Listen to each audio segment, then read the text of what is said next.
Welcome back everyone, it's Eric from Rare Candy, and here today we have my full set review of the latest Pokemon TCG expansion, Fusion Strike. Now, I will admit up front guys, this video is dropping a little bit later than I originally intended. I got sick for like a week during the filming and editing process, which really put me behind schedule, so I do apologize about that. But with that being said, this is going to be a really important set for the Pokemon TCG. This is the largest set of all time, clocking in right at under 300 cards once you account for secret rares and all that stuff. Partially because this is made up of Japan's fusion art set, but also includes a ton of cards from a variety of older Japanese sets and box products that were previously unreleased in the West until now. But of course, the big draw to this set is that it introduces us to a new battle style, the Fusion Strike battle style, as the name of the set would suggest. And much like the other battle styles, Fusion Strike has its own special Pokemon, trainers, and energy that all synergize well with one another, and gives us some of the most exciting new cards releasing in this set, such as the new Mew VMAX or the new Genesect V. And also just a heads up, if you are excited about some of these cards and are thinking about picking up some Fusion Strike product, you guys can check out our friends over at Flipside Gaming and use our coupon code RARECANDY to save 10% on your order. And for even bigger savings, all of our patrons actually have their own exclusive discount code they can use at Flipside as well. But on the other hand, if Flipside is out of stock of what you're looking for, you can also check out our friends at tcgplayer.com and use Rare Candy's affiliate link with them to help support this channel. Links to both of these will be down below in the description. Or if you guys want an easier way of showing your support, you can just crush that like button to feed the YouTube algorithm and help get this video seen by some more people. But we have a lot of ground to cover today. The set is absolutely massive, and as a result, I have made a conscious decision to actually exclude a good number of cards from the set review, including a number of Pokemon V that were admittedly complete filler. So if there is something that you're wondering about why I didn't talk about, you can probably safely assume my opinion on it based on that.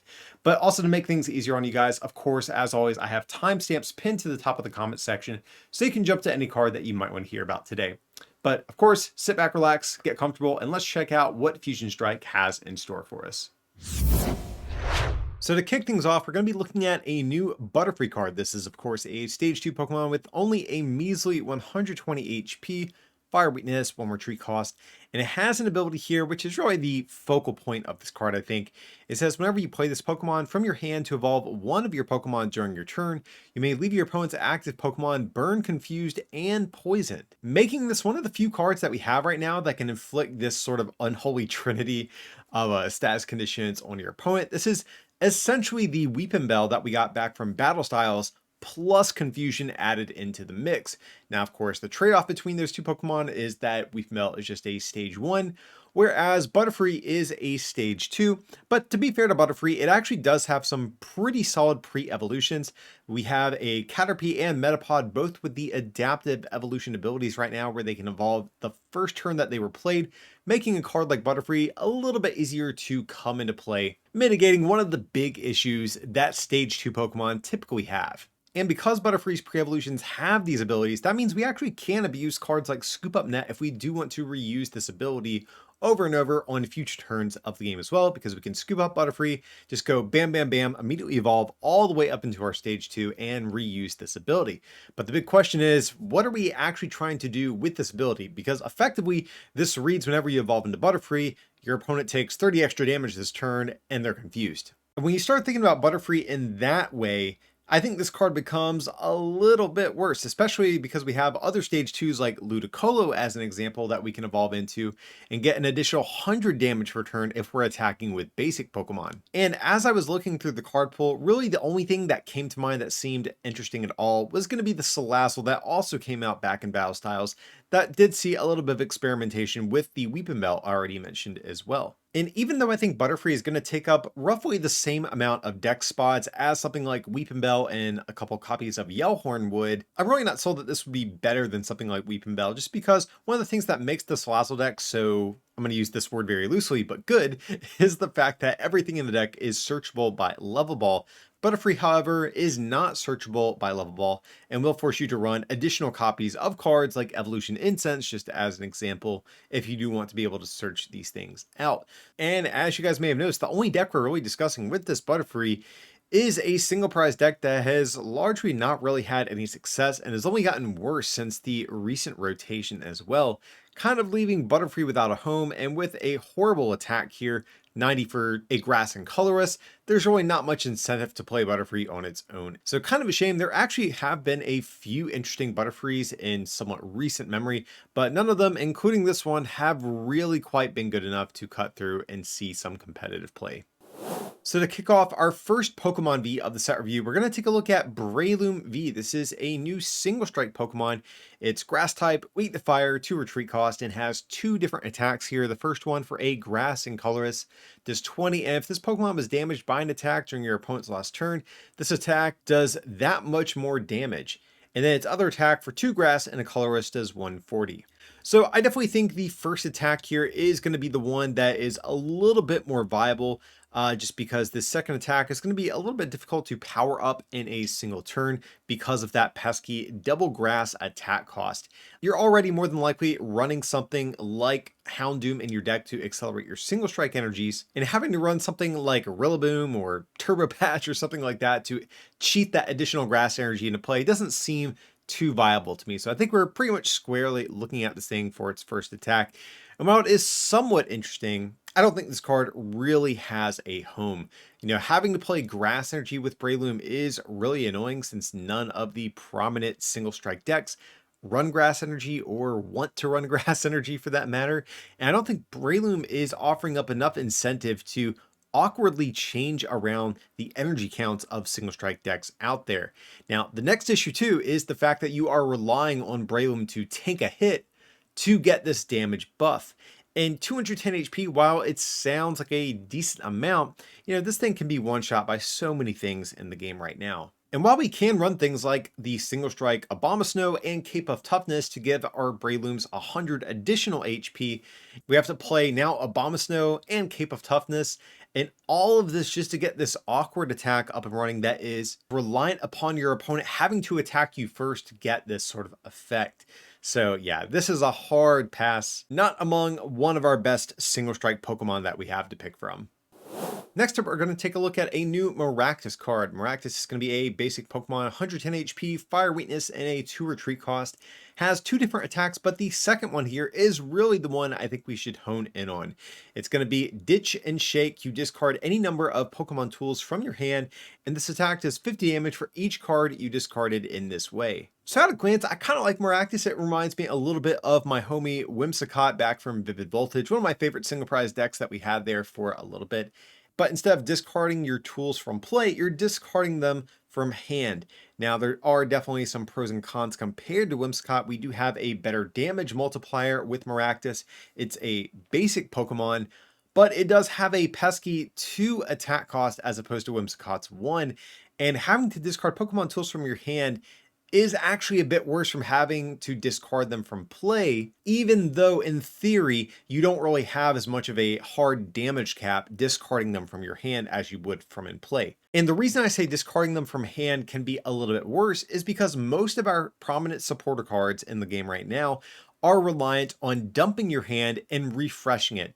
So in the case of something like Professor's Research, we discard our hand, draw 7. With Marnie, we put our hand at the bottom of our deck and get 5. You know, with a card like this, we really want to be able to keep our hand and draw additional cards to make it even larger. And this same downside really reminds me of the ball juggling deck with the Galarian, Mr. Rhyme, and Yamper. That was a single prize deck that had a little bit of hype and I think kind of fell short for the same reason. It's just awkward to have a card that is reliant on building your hand size.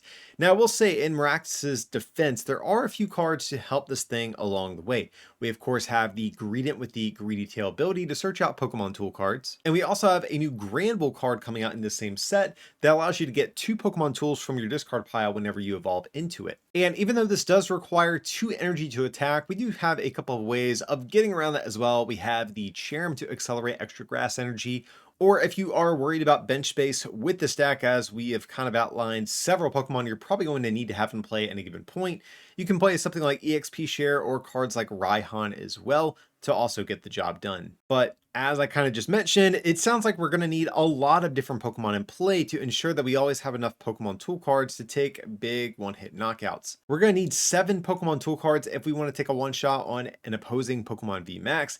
That's going to be really difficult, guys. I think on average, that's going to require like 2 Grand Bull and already have 3 other Pokemon tool cards in hand. I'm not sure how sold I am on being able to pull that off consistently turn after turn. This is a card that I'll probably still end up covering on the channel just because this seems like a lot of fun. And like I said, I am a sucker for the Whimsicott deck. But I just think Miraculous has a few too many negatives going against it for it to actually break through and be a competitive single prize deck. Next up, we have our very first Fusion Strike Pokemon. That's going to be the new Excelgor. Excelgor is going to be a stage 1 with 90 HP. Even though that is a little on the low side, guys, we do have to remember we have Level Ball to be able to search this guy out, which is nice. Has Fire Weakness, which is relevant, and a 1 retreat cost. And then it just has this 1 attack for a Grass and 2 Colorless is 120. But if this Pokemon was on the bench and became your active Pokemon this turn, this attack can be used for 1 Grass Energy. So effectively, this is kind of like a single prize version of Golisopod GX. Emphasis on the kinda part, because I don't think this is going to be anywhere near as packable as something like Golisopod.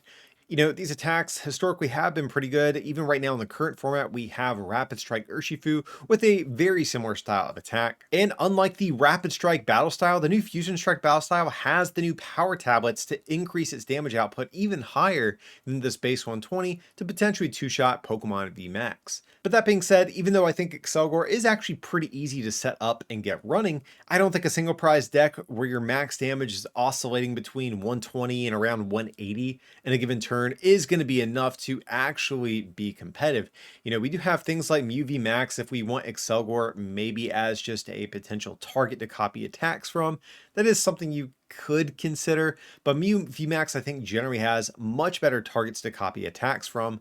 There's just not really a great home for Excelgor overall. There's better Fusion Strike cards that we're going to be talking about, and it's not very splashable just because it kind of does want those other Fusion Strike cards alongside with it.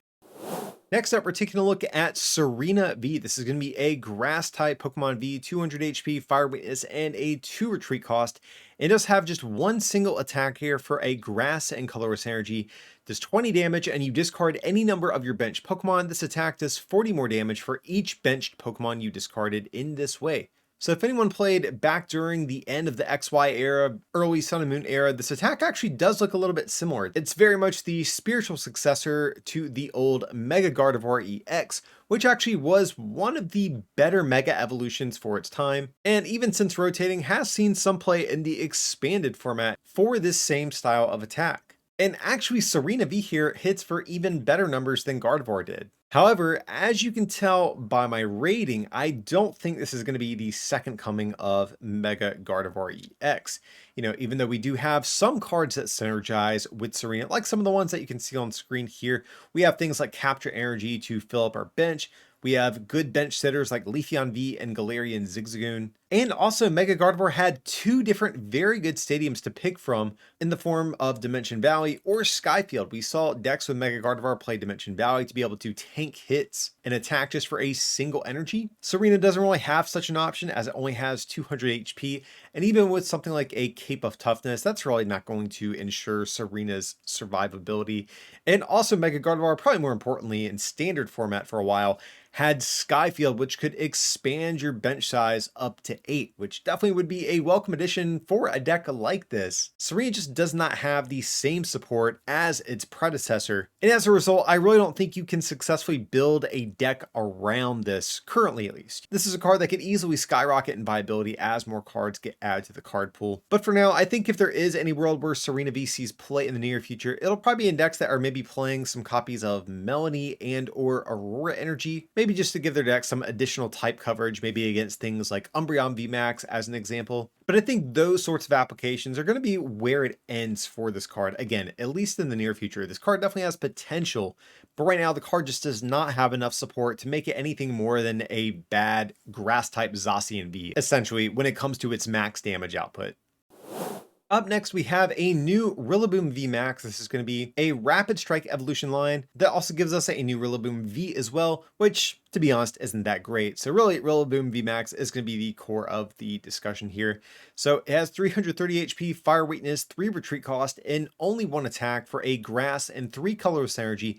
Does 180 and 40 to 2 of your opponent's benched Pokemon. So 180 is definitely a serviceable number that we have to work with right now. That 2 shots every Pokemon VMAX, and with the 40 snipe from this attack, you can usually probably pick off some of the 2 prize Pokemon in the format as well. However, you are probably going to be a little bit shy of things like Zacian V just because they are resistant to your initial attack when they're in the active. You'll only be doing 150 because of that resistance, which actually does throw off your math for this sniping effect, which might cause you to run stuff like Telescopic Sight or Pissimian if you do want to be able to still creep that damage up high enough to pick off damaged Zacian Vs whenever you attack into them. But the big thing that really makes this card a hard sell is going to be this attack cost. This is absolutely an insane attack cost we have to work with. Like, yes, I know we do have Rapid Strike energy that can provide 2 of these energies in its attack cost.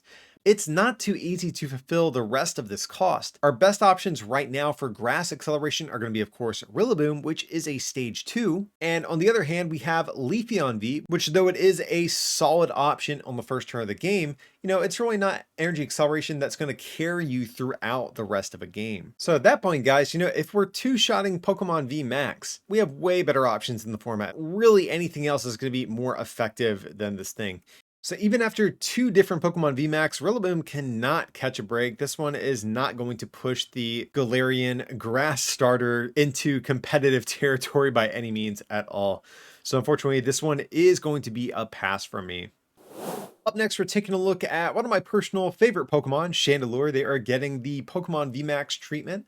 So let's take a look at this evolution line. Starting with Chandelure V, it actually does have some somewhat relevant attacks here. The first one for a fire energy, your opponent's active is now confused. And then its other attack for fire and colorless, your opponent reveals their hand, and this attack does 40 times the number of trainer cards that you find there. So Confuse Ray, definitely not the worst thing in the world, but Poltergeist is still a half decent attack and kind of just a little bit of a weaker version of the attack on our Chandelure VMAX.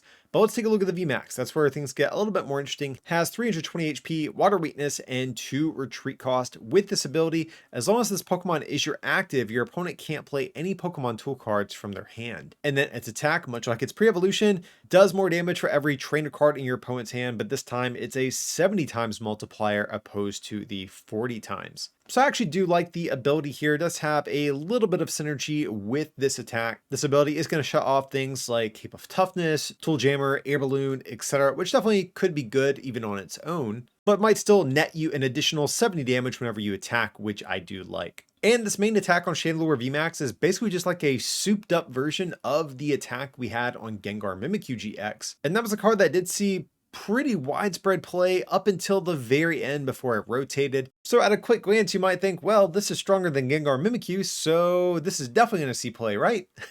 Well, I'm not so sure about that. Gengar Mimikyu did have a very good GX attack that had really good synergy with its Poltergeist style attack. While this ability on Chandelure can maybe force your opponent into hanging on to an additional trainer card, I actually don't think we have enough cards in this format to attempt to trap these trainer cards in your opponent's hand. Of course, like I mentioned, Gengar Mimikyu had a GX attack to trap those trainer cards in your opponent's hand, but also prior to the recent rotation, we also had Amistar, which could item lock our opponent, making these styles of attacks a little bit more viable. And right now, we just really don't have any sort of option like that in this current format.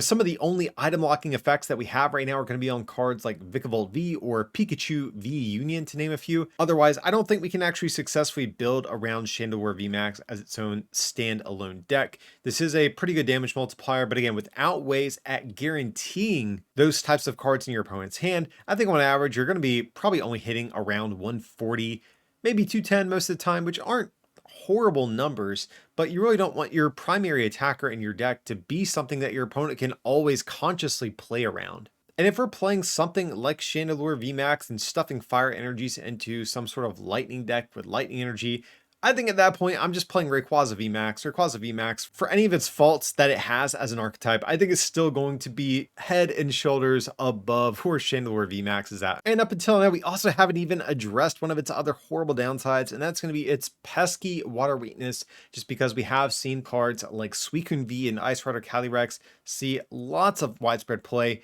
And with the new Inteleon VMAX coming out in Fusion Strike as well, That's just another thing to further disincentivize Chandelure seeing any play, unfortunately. So it breaks my heart a little. I really like Chandelure as a Pokemon, so I wish this card was a little bit better. But again, without those sorts of ways at consistently trapping these trainer cards in our opponent's hand, I don't think this card has much of a chance at all.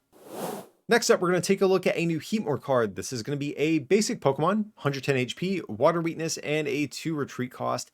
Has 2 attacks. The first one for a fire energy does 20, and you attach a fire energy from discard to this Pokemon. And its second attack for 2 fire and a colorless does 90, but if this Pokemon has at least 3 extra energy attached to it, in addition to its attack cost, this attack does 180 damage to one of your opponent's benched Pokemon. Okay, so yeah, the second attack, definitely the one that is the most striking here, that no doubt is going to catch most people's attention. Heatmor reminds me a lot of a miniature version of Pikarom with its Tag Bolt GX attack, very similar sort of vibe here. And a 180 snipe is pretty good. That is going to knock out things like Eldegoss V, Crobat V, Kricketune V, etc. A lot of the lower HP multi-prize Pokemon. And actually as a potential finisher in Cherim decks, which is I think where this card more than likely would ever see play in the short term. So you guys might be thinking, Cherim seems like a really weird route to go down because Heatmor needs fire energy, Cherim accelerates grass energy, so how would we pull that off?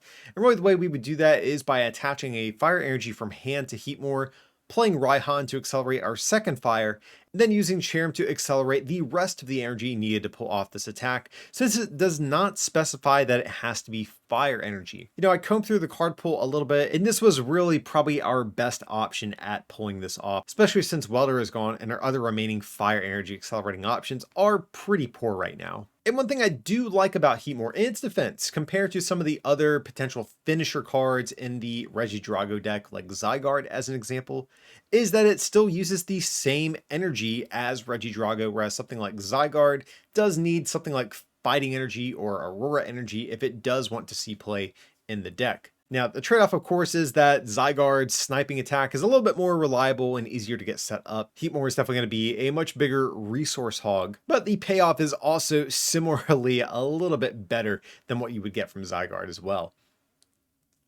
But at the end of the day, guys, I think this combo is going to be a little bit clunky. It really does kind of require the stars to align. Like, even if you do pull off the big Wombo combo to get all the energy needed onto this guy, if your opponent has a clean board without anything damaged, you know, the 180 snipe doesn't feel quite as impactful, especially since cards like Crobat V, Eldegoss V, etc. have been kind of declining in play recently due to the popularity of the Inteleon engine.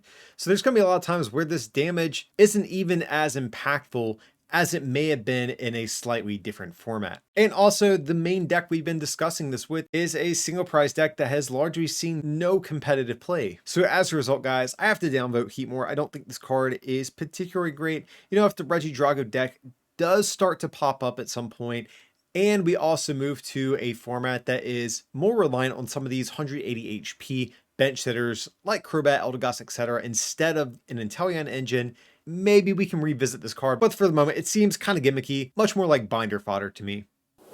For our next Fusion Strike Pokemon we're going to take a look at, we have Oricorio here. It's a basic Pokemon with 90 HP, which does make it level ball searchable, of course, but it has this ability: as long as this Pokemon is in play, your Fusion Strike Pokemon take 20 less damage from your opponent's attacks, and you can't apply more than one of these abilities per turn. And it's only attack for a fire and colorless. You put 5 damage counters on your opponent's Pokemon in any way that you like. Now, this attack honestly isn't the worst thing ever, but the ability is really what makes Oricorio stand out as a card. This is a very easily techable card you could throw into your Fusion Strike decks. But I will say the reservation I have for Oricorio as a card is how often the 20 reduction is going to matter. You know, with the exception of something like Rapid Strike Urshifu VMAX, that hits for a much more moderate amount of damage. Most attackers in the game right now are comfortably two-shotting Pokemon VMAX running around right now. So think of something like Eternus VMAX, Ice Rider Calyrex VMAX, Shadow Rider Calyrex VMAX. These are cards that frequently hit for over 200 damage.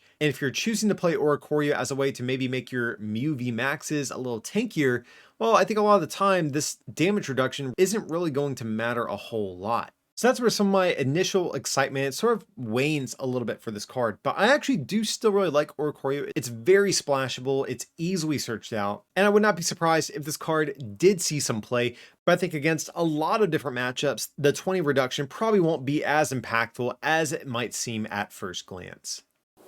Our next Galarian Starter Evolution VMAX we're going to take a look at is a new Cinderace VMAX. It's going to be a new single strike Pokemon with 320 HP, water weakness, and a 2 retreat cost. Along with it does come a brand new Cinderace V, which overall isn't too special, but it is single strike, which means that it can still abuse cards like Single Strike Energy, Houndoom, etc. But Cinderace VMAX here has just one single attack for a fire and 3 colorless energy, does 230 and your opponent's active is now burned, and this Pokemon can't attack during your next turn. So effectively this reads 250 for 4. I think the burn is largely inconsequential. Tag teams are gone, so there's really not too much reason most of the time to need to hit above 230 damage. And so at that point we have to ask, is 250 for 4 good enough as a single strike Pokemon VMAX? I think the answer is a resounding no.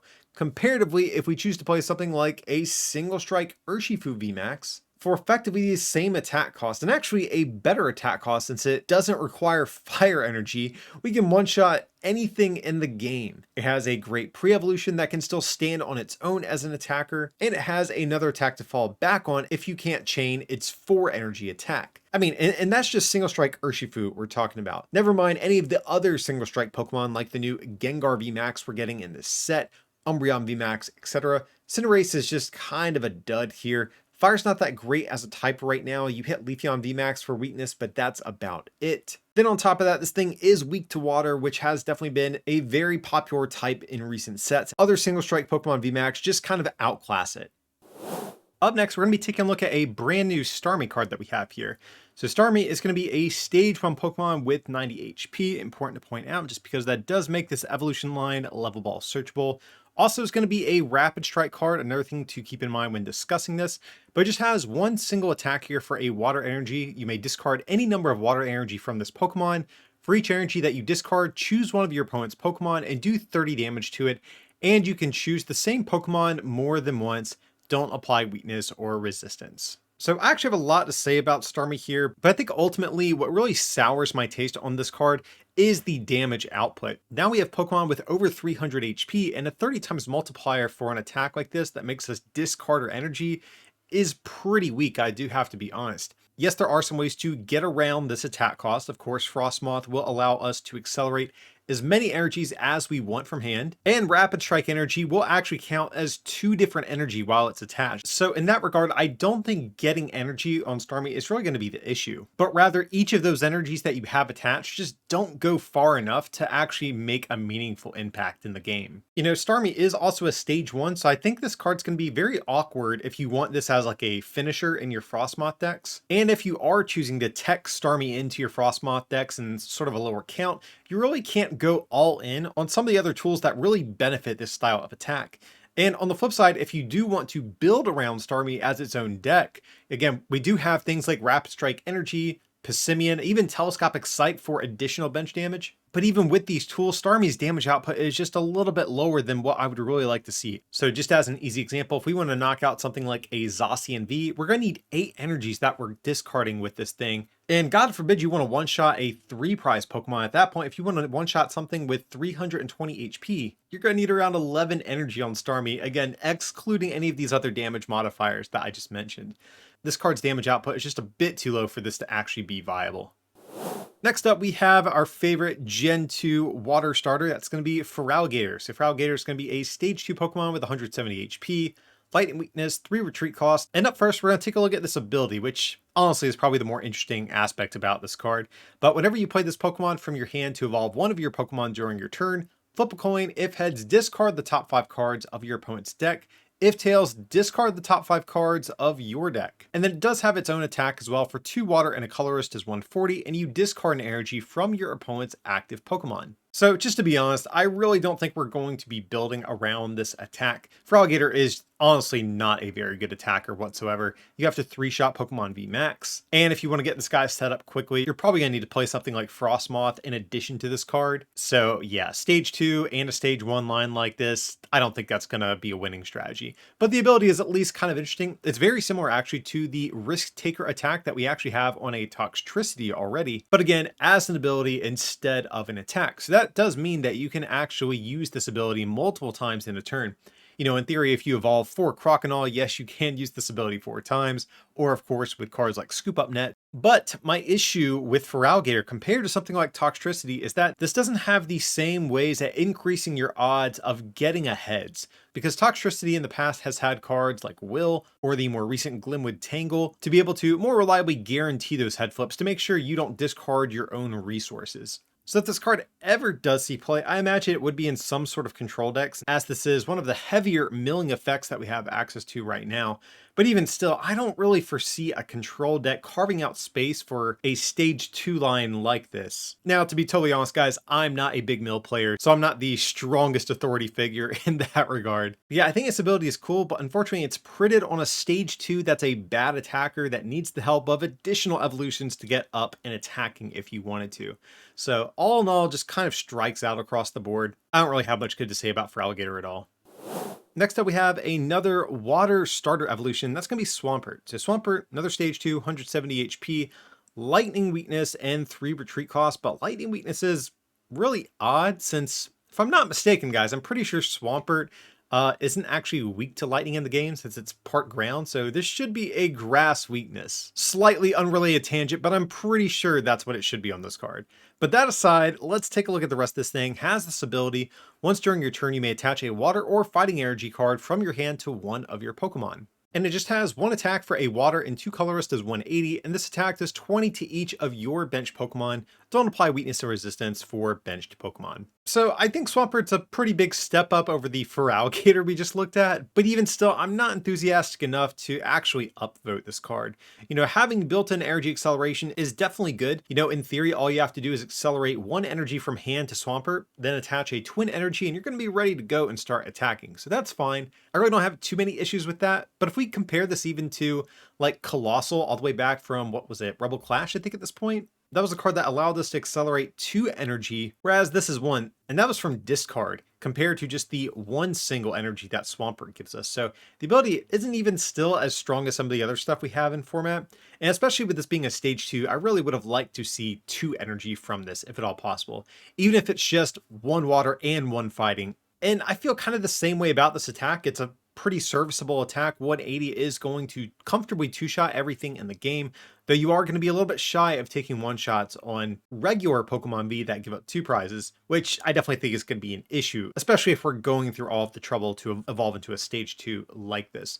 But Swampert's secondary effect from this attack at least does open it up to running some additional backup attackers, since we have a few Pokemon in the current format that actually do more damage if they have damage counters on them. The most notable ones are going to be the new Morpeko that's coming out in this set, and also the Phanpy back from Vivid Voltage, if I'm not mistaken. Both of these cards do 30 more damage times the amount of damage counters on them. So Swampert's definitely one way we can help expedite that process, and if we can't set up maybe a new stage 2 for our turn, we do have some potential basic Pokemon to come in with and still be able to get off an attack maybe a little easier. So if Swampert does ever see any play in the near future, it might be for this ability to accelerate fighting energy, since that is a type that typically struggles with energy acceleration. But even that's kind of a slim possibility. And you know what, guys? I'll even be charitable and say I think you can probably build a somewhat functioning Swampert deck.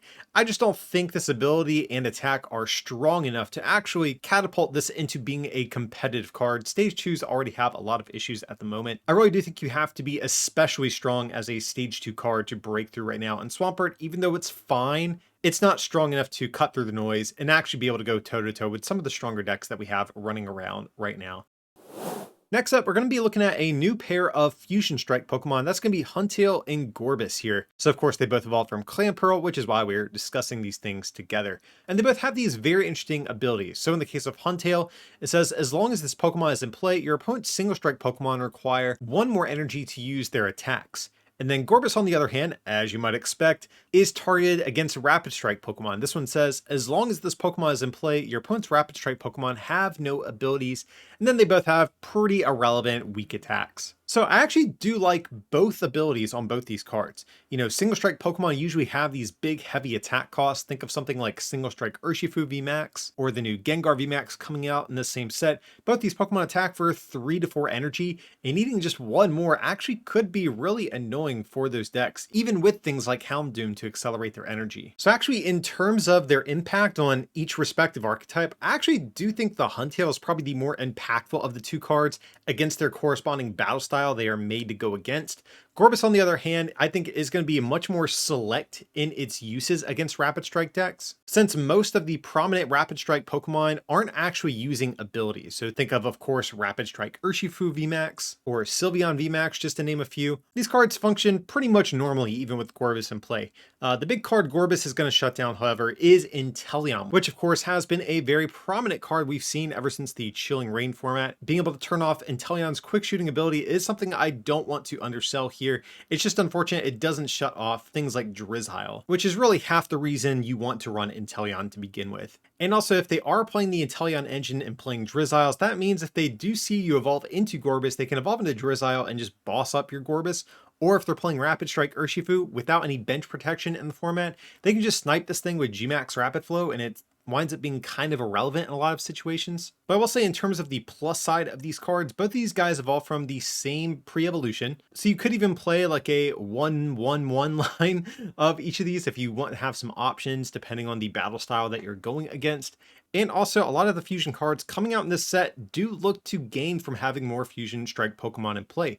So of course, think of the new Genesect V that allows you to draw more cards for each of your Fusion Strike Pokemon in play. The new Dragapult does more damage for every Fusion Strike Pokemon in play. There definitely is incentive to have these things on your field. But as you guys can tell by my rating, I am a little bit conflicted about how I want to place these. In the case of single strike decks, like I mentioned, I think this ability on Huntail is pretty impactful, but one of the downsides is that most single strike decks are going to be running Umbreon VMAX, which means they can probably drag this thing up and knock it out whenever they need to. And on the flip side with Gorbis, even though this does shut off Inteleon, as well as other cards like Inteleon VMAX that we're getting in this set and the Octillery that we already have, I still worry about the ease of our opponent finding gusting effects to take this thing out whenever they need to. Because again, if they're playing Inteleon, that means they're playing Drizzile, which can find those boss's orders to knock out your Gorbis. Or if our opponent is playing Rapid Strike Urshifu VMAX, this thing is just a Gmax Rapid Flow away from being knocked out. I really like both of these abilities in a vacuum, but I just kind of worry that in practice, our opponent actually has some pretty easy outs to dealing with these things, and maybe this deck space might just be better used for other tech cards that could help you win those matchups. Next up, we have a very surprisingly decent card, and that's going to be Basculin. It has 80 HP, it's a Rapid Strike card with 1 attack for a Water and Colorless Energy, just 30, plus 10 for each damage counter on your opponent's active Pokemon. So this card is simple enough, you can attack for just a single Rapid Strike energy, but the reason I do like this is because frequently Rapid Strike cards don't take the same big one-hit knockouts as their single strike brethren. Rapid Strike Urshifu VMAX is a great example of this, where you're just doing a much more moderate amount of damage kind of throughout the game. And Basculin can be a great way at cleaning up knockouts without putting a 3-prize Pokemon in harm's way. So just as an example, if we do go for a Gale Thrust with a Rapid Strike Urshifu doing 150 damage, well, guess what? On the following turn, instead of attacking with that same Pokemon or a different 3-prizer, we can slap down a Rapid Strike energy on Basculin and hit for 180, which in most cases is going to knock out most of the different Pokemon VMAX in the game. This guy is level ball searchable, quick ball searchable, and with Rapid Strike Pokemon having so many different ways at sniping damage, whether it's with Rapid Strike Urshifu or Inteleon or the new Inteleon VMAX, I think Basculin has a lot of ways at feeding this attack and making it beefier and beefier. I don't think Basculin's ever going to be like a 4 of in your Rapid Strike decks, but I definitely think this could easily pop up as a 1 of just because of how good of a finisher this card can be. If nothing else, this is definitely the best Basculin card we have seen in the game, regardless of how low that bar has been up until this point. Next up, we have another Pokemon V that's going to be Crabominable here. So basic Pokemon, 220 HP, Meta Weakness, and a massive 4 retreat cost. Has 2 different attacks, I think both of which are actually kind of interesting in their own right. The first one for just 1 water energy, we discard the top 2 cards of your opponent's deck. And its second attack for 2 water and a colorless is 90 plus 60 more for each damage counter on your opponent's active Pokemon. So I really don't think these two attacks have very good synergy with one another, but I actually think you could theoretically build around either one if you want to. The first attack in particular really does remind me of the old Houndoom EX. We did see a quad Houndoom or Houndoom Mill deck pop up at one point back during the XY era for basically the same exact attack, only for fire energy. Luckily, we do have some decent disruption options like Galar Mine, Crushing Hammer, Fan of Waves, but I think Houndoom just generally had slightly stronger disruption options at its disposal, which does make me a little bit skeptical of this card's success in that sort of context. But the second attack is actually, I think, pretty interesting. This is very similar to the attack on Sableye V, which has been a card that has seen some play. The trade-off, of course, is Sableye's attack only needs 2 energy, whereas this needs a third. But the big upside to Crabominable here is that its base damage output is 90 instead of 10. So if we just run through the math, if our opponent has 4 damage counters on themselves, we can knock out essentially any VMAX in the game, which is definitely something I think is pretty enticing. But I'm personally just really worried that the additional cards you have to run to be able to power this attack up in one turn is going to eat up the extra space that you would want to dedicate to getting in that spread and chip damage to power up this attack. So instead of being able to play maybe a thicker Inteleon count or a thicker Zigzagoon count, well, guess what? Now we have to play things like Frostmoth or Melanie if we want to get Crabominable powered up in a single turn. And I think there's a lot of cards that actually really synergize well with Sableye specifically. Think of something like Galarian Weezing or the Hoopa from Darkness Ablaze. Both these Pokemon can get in very quick chip damage on your opponent to set up those attacks for your Sableye. Sableye only needing 2 energy means that you can probably play some copies of Turbo Patch or maybe even just Galarian Moltres and a couple of energy switches and call it a day. You know, I think Sableye V, for all of its pros, has been a card that's really struggled to become like a top tier archetype that has really been able to stand on its own. And with Crabominable V being roughly just as good, if maybe slightly worse, I'm just really skeptical that that will suddenly change for this card. Yes, there's plenty of ways at getting this chip damage in with Inteleon, Galarian Zigzagoon, maybe even things like Old Cemetery. But again, I just worry that a lot of that deck space you would want for those cards is going to get eaten up a little bit by additional cards like Frostmoth, Melanie, Frostlass, etc. So even though I am going to ultimately downvote this card today, I do think there is a sliver of a chance for this card to maybe see play in the future, especially as we get more disruption cards. I think this first attack does have a shot at maybe being a decent mill option at some point. But we'll just have to wait and see. But for the moment, I don't expect this to be one of the higher impact cards we're getting out of Fusion Strike. Alrighty guys, next up we have a new Pyukumuku. This is going to be a basic Pokemon with 80 HP, and we're mainly just honing in on this ability. I think this is really the only good attribute of this card.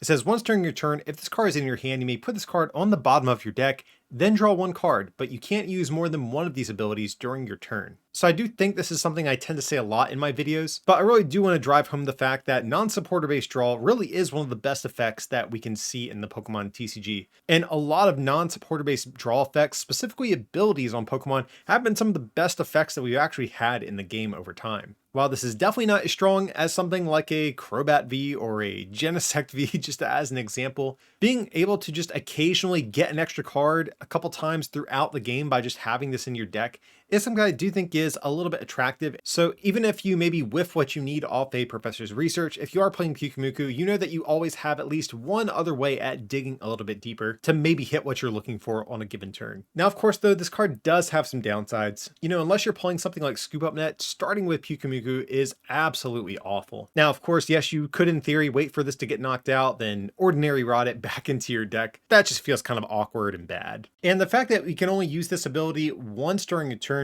does definitely lessen the impact of this card. Otherwise, this might have been able to make a pretty interesting draw engine.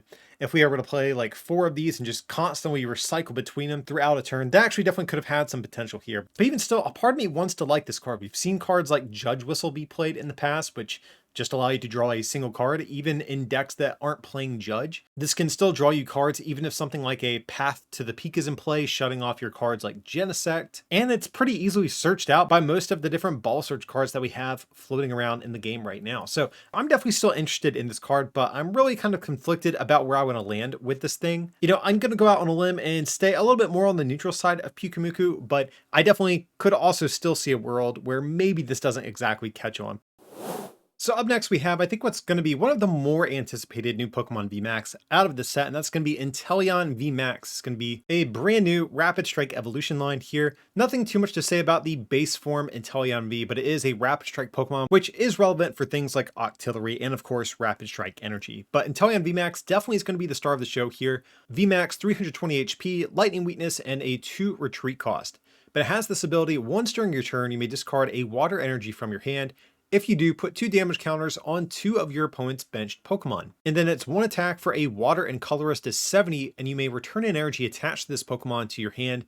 If you do, this attack does 70 more damage. So this to me definitely evokes vibes of the old Greninja break deck from back in the day. Greninja had a very similar attack to return energy to its hand, and Break Form had a great ability that was kind of similar to this as well. But it seems they've rolled both those effects kind of just into one card here. And it's honestly kind of hard to figure out where I want to start when talking about this card, because I think there's so many different cards that synergize well with Inteleon. In my mind, I think you can take this archetype one of 3 different ways. One is going to be a more aggressive build of Inteleon, where you make heavy use of this ability, play plenty of water energies, try to swarm these VMAXs into play, and also maybe get the other Rapid Strike Inteleon into play to supplement your damage output even more, and of course to offer you a good way at setting up with Drizzile, and just try to spread a ton of energy while also just occasionally doing 140 with your attack. I think there is a really good synergy between Training Court, Inteleon VMAX, and Melanie. I think there is a really good loop between those cards, because of course Training Court can return water energy into your hand for you to discard. Melanie can attach that energy to your Inteleon and draw you cards. And whenever you attack, you can return one of those energies back to your hand to use with this ability again on the following turn as well. I think the other main way people could think to play this is to maybe even forego this ability mostly or even entirely, and just concentrate on a more defensive build with Cheryl and Rapid Strike Energy. And the reason I say that is because Rapid Strike Energy, for one attachment, can power this up.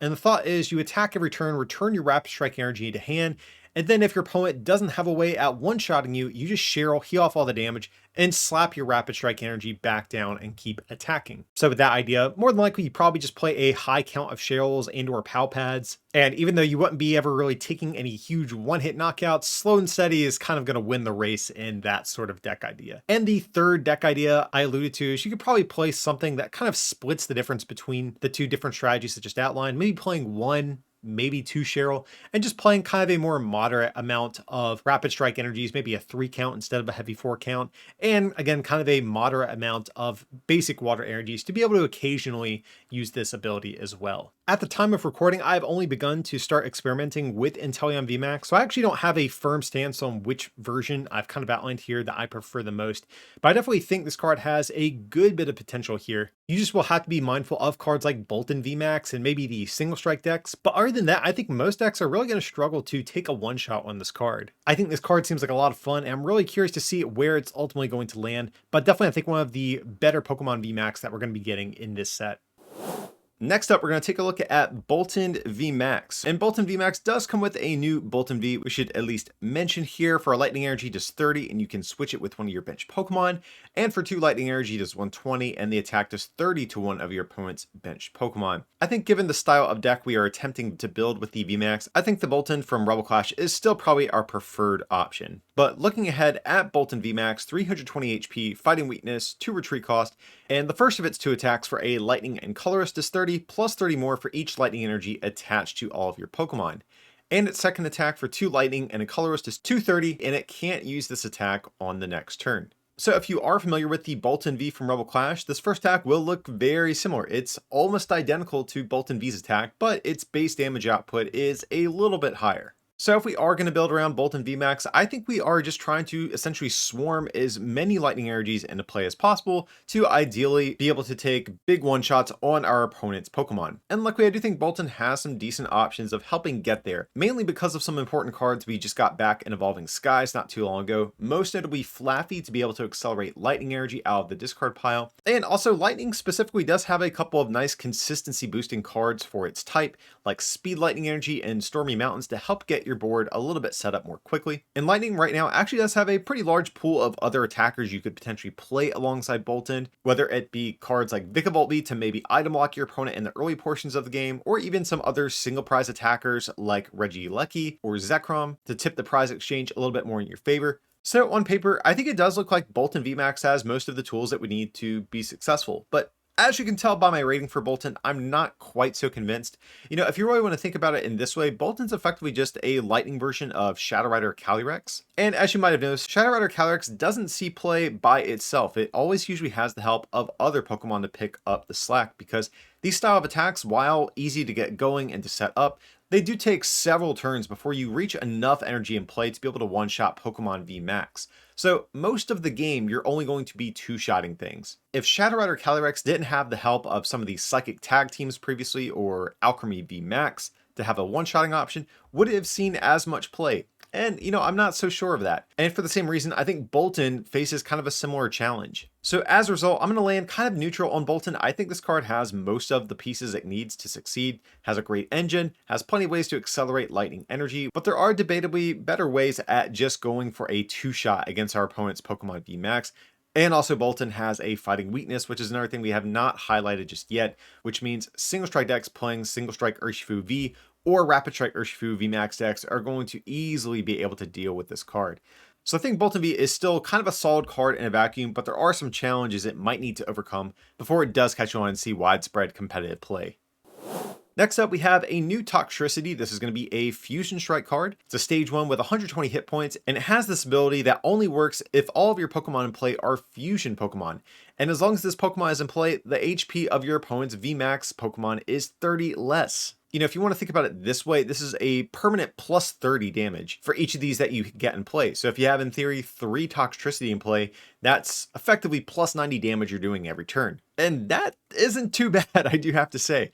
Because let's say we're going to use Genesect V's attack to do 210 damage. Well, it's a decent amount of damage, but we're not really taking one-shots on anything in the format. Well, if you suddenly have 2 Toxtricity, that's going to reduce the HP of your average VMAX from 320 HP down to 270. And then with 2 power tablets, you can actually one-shot a fresh VMAX. So once you start thinking about all the different ways Fusion Strike Pokemon have to increase their damage output, Toxtricity starts to become a little bit scarier the more we think about this. However, I do have some reservations about Toxtricity. I think the big issue is the fact that you really want ideally 3, but you can kind of live with 2 in play. And for each of these you have in play, that's like 1 less Genesect V and 1 less other attacker that you could potentially have on your field. So I think if you are playing Toxtricity, not only are you carving out a good bit of your deck for this stage 1, but also while this is in play, that is going to limit the amount of cards you can see per turn with Genesect, unless you are playing a deck solely based around Toxtricity and Genesect, making this probably one of the less consistent ways at building your Fusion Strike decks. But guys, I still really like Toxtricity. This has been kind of one of my pet cards from Fusion Strike I've been messing around with in my spare time.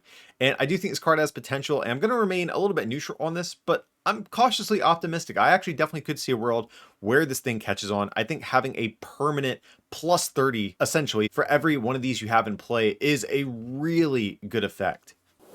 Next up, we're finally taking a look at Mew VMAX, the big mascot of Fusion Strike here. So Mew V unfortunately does clock in at a pretty low 180 HP, but it does have free retreat and 2 attacks that I both think have a little bit of merit. So for its first attack, you search your deck for 1 energy and attach it to one of your fusion Pokemon, and then its other attack for a Psychic and Colorless to 70, and you may shuffle this card and all cards attached to it into your deck. Mew VMAX does take 2 energy, so if we are going second with Mew V, we can at least use this first attack to maybe set up a second energy on another Mew V, just in case our active does get knocked out. So that is something I do like about this card. And also with Mew VMAX's ability to copy attacks of other Fusion Strike Pokemon, there is a world where this second attack can be nice at denying your opponent a knockout on a 3 prize Pokemon by shuffling it back into your deck. But let's dive into Mew VMAX a little bit more here. 310 HP, no retreat cost, fighting resistance, dark weakness, and 2 attacks once again. In its first attack for 2 colorless energy, choose an attack on one of your bench fusion Pokemon and use it as this attack. And its second attack for 2 psychic energy does 130, and the damage is not affected by any effects on your opponent's active Pokemon. Both attacks really solid here. Of course, the second one can cut through things like Decidueye or Zamazenta V and other cards that traditionally might give something like Mew VMAX a little bit of an issue. But the first attack, I think, is going to be the main one we want to concentrate on, because this attack is only going to get better over time as we get more and more Fusion Strike Pokemon. And one of the good things about it, it does not require us to need the energy to be able to use those attacks. So if we look at something like Genesect V that does have a 3 energy attack cost, that suddenly gets cut down to just 2 colorless energy. That's of course I think going to be the main attack we are looking to copy in the short term, but even looking ahead down the road, in theory, if we get some Pokemon with some chunky 4 energy attacks that do some pretty substantial damage, those could potentially be good targets for an attack like this going forward. I think if I did have any concerns for Mew VMAX, it might be the fact that it is weak to dark, since we have things like Umbreon VMAX, Gengar VMAX coming out in this same set. We have things like Galarian Moltres V Index. We even have Eternatus VMAX, which has kind of been on the back burner lately. Still an archetype that could re-emerge if the right conditions present itself. So unfortunately, Mew VMAX does have a little bit of a tricky weakness, and also the Fusion Strike package that exists currently is a little bit limited. Mew VMAX really doesn't have too many Pokemon to choose attacks from that are really viable. Again, I think Genesect V's is going to be probably the best one we could pull from, or maybe the new Latias. But beyond that, I think the options right now are a little bit limited. But even with that being said, I think the Fusion Strike engine we're being presented in the set is still comprehensive enough and strong enough to prop this archetype up to actually still be a force to be reckoned with. So like I mentioned, we do have things like Genesect V, which can be a great draw engine and also be a source we can pull attacks from. We also have cards like Elisa Sparkle, Inteleon, Silent, and Crest to help get our deck set up via accelerating energy or searching out Pokemon, respectively. We have Power Tablets to buff the attacks of our Mew VMAX. Does it have the same base raw damage output as some of the other Pokemon VMAX that are running around? I don't think so, but I think Mew's versatility is what's going to make up for it and ultimately going to push this to being a solid archetype coming out of Fusion Strike.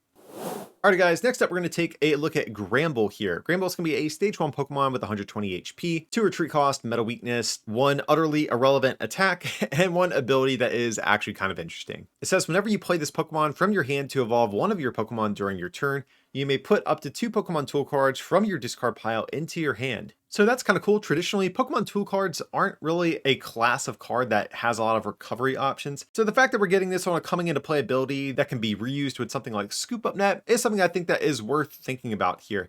And luckily, Gramble does have a few different Pokemon that would like to benefit from something like this. So of course, we already looked at the Maractus that we're going to be getting in the set that wants to discard tool cards from its hand. I do think Maractus is a little bit of a meme, but on the other hand, what I do think has a little bit more promise is going to be Whimsicott. So Whimsicott, actually one of my favorite archetypes that we got out of Vivid Voltage, and was actually, I think, a relatively solid one prize deck that even popped up in some tournaments at the time. That card has since unfortunately lost a couple of things in the rotation, most notably the loss of U-Turn Board. But Gramble coming into the mix and being able to retrieve some tool cards that you're discarding is something I do kind of like. I do want to point out too, between Whimsicott, Gramble, and the Mew from Celebrations, all the Pokemon can be searched out by Fog Crystal, which actually I think does give this deck idea a little bit of added consistency. That being said though, I think low HP, one prize decks, kind of like Whimsicott, have been in a really bad spot lately, just because of the overwhelming amount of spread that is in this format right now, whether it's things like Rapid Strike Urshifu VMAX, Jolteon VMAX, Dragapult VMAX, really any deck that plays an Inteleon engine. I think unfortunately there's going to be too many ways for a deck like Whimsicott to kind of make a resurgence right now. There's not really any other like VMAX decks that really want to keep recycling a specific tool card or something like that. And as a result, I kind of think this leaves Gramble without a home of its own.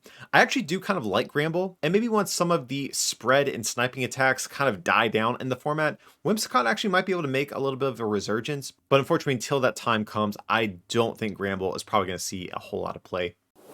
Next up, guys, we have what's going to be, I think, one of the most interesting cards we're getting out of this entire set. We have Deoxys, which is simultaneously a Rapid Strike, Single Strike, and Fusion Strike card, which is something we have not seen yet.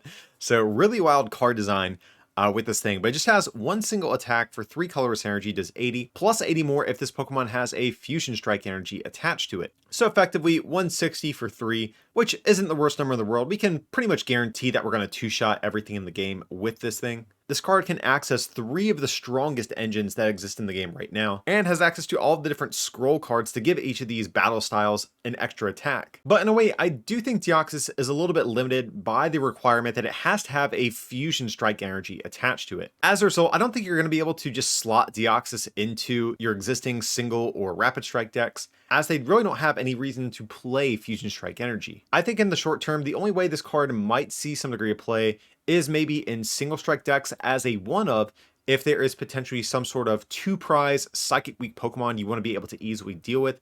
just because even without having a Fusion Strike energy, having 2 Single Strike energies would still probably be enough to be able to respond to this hypothetical Psychic Weak 2-prizer. Or on the other hand, I think you would exclusively need to build around Deoxys kind of as its own deck. So I don't think you would actually end up even playing very many Rapid Strike cards. I think you'd basically just play Houndooms, things like Elisa Sparkle, Fusion Strike Energy, plus Power Tablets, and basically just try to go all in on all of the different ways we have at increasing the damage output for single and Fusion Strike Pokemon.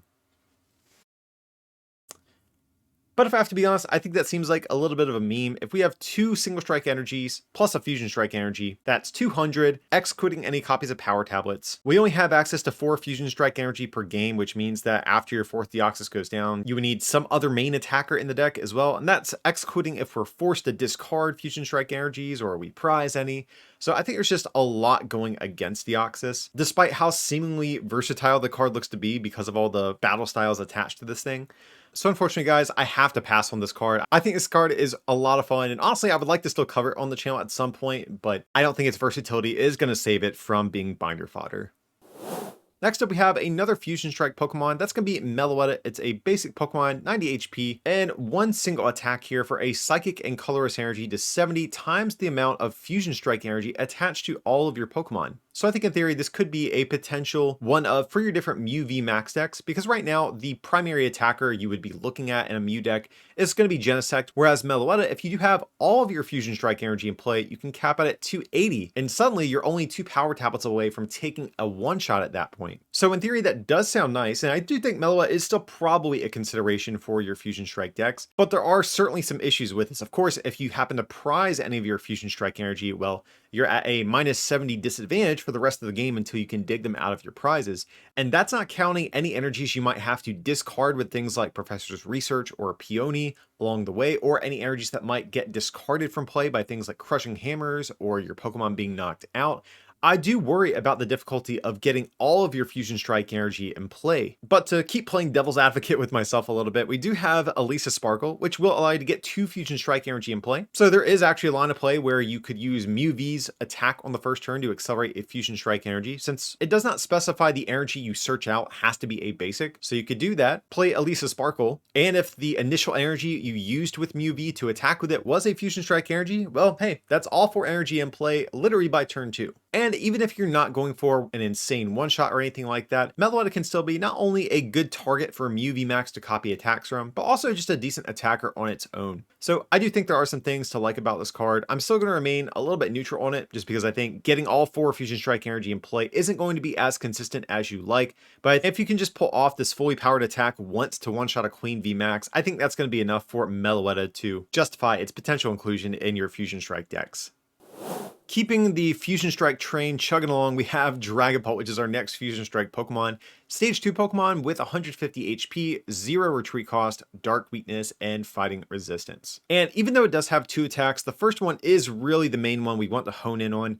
For 1 Psychic Energy, it does 30 times the amount of Fusion Strike Pokemon you have in play. And luckily for Dragapult, most of the different Fusion Strike cards kind of rely on having a full bench at any given point, which means I think it's going to be pretty easy to actually get this thing set up and attacking for good amounts of damage.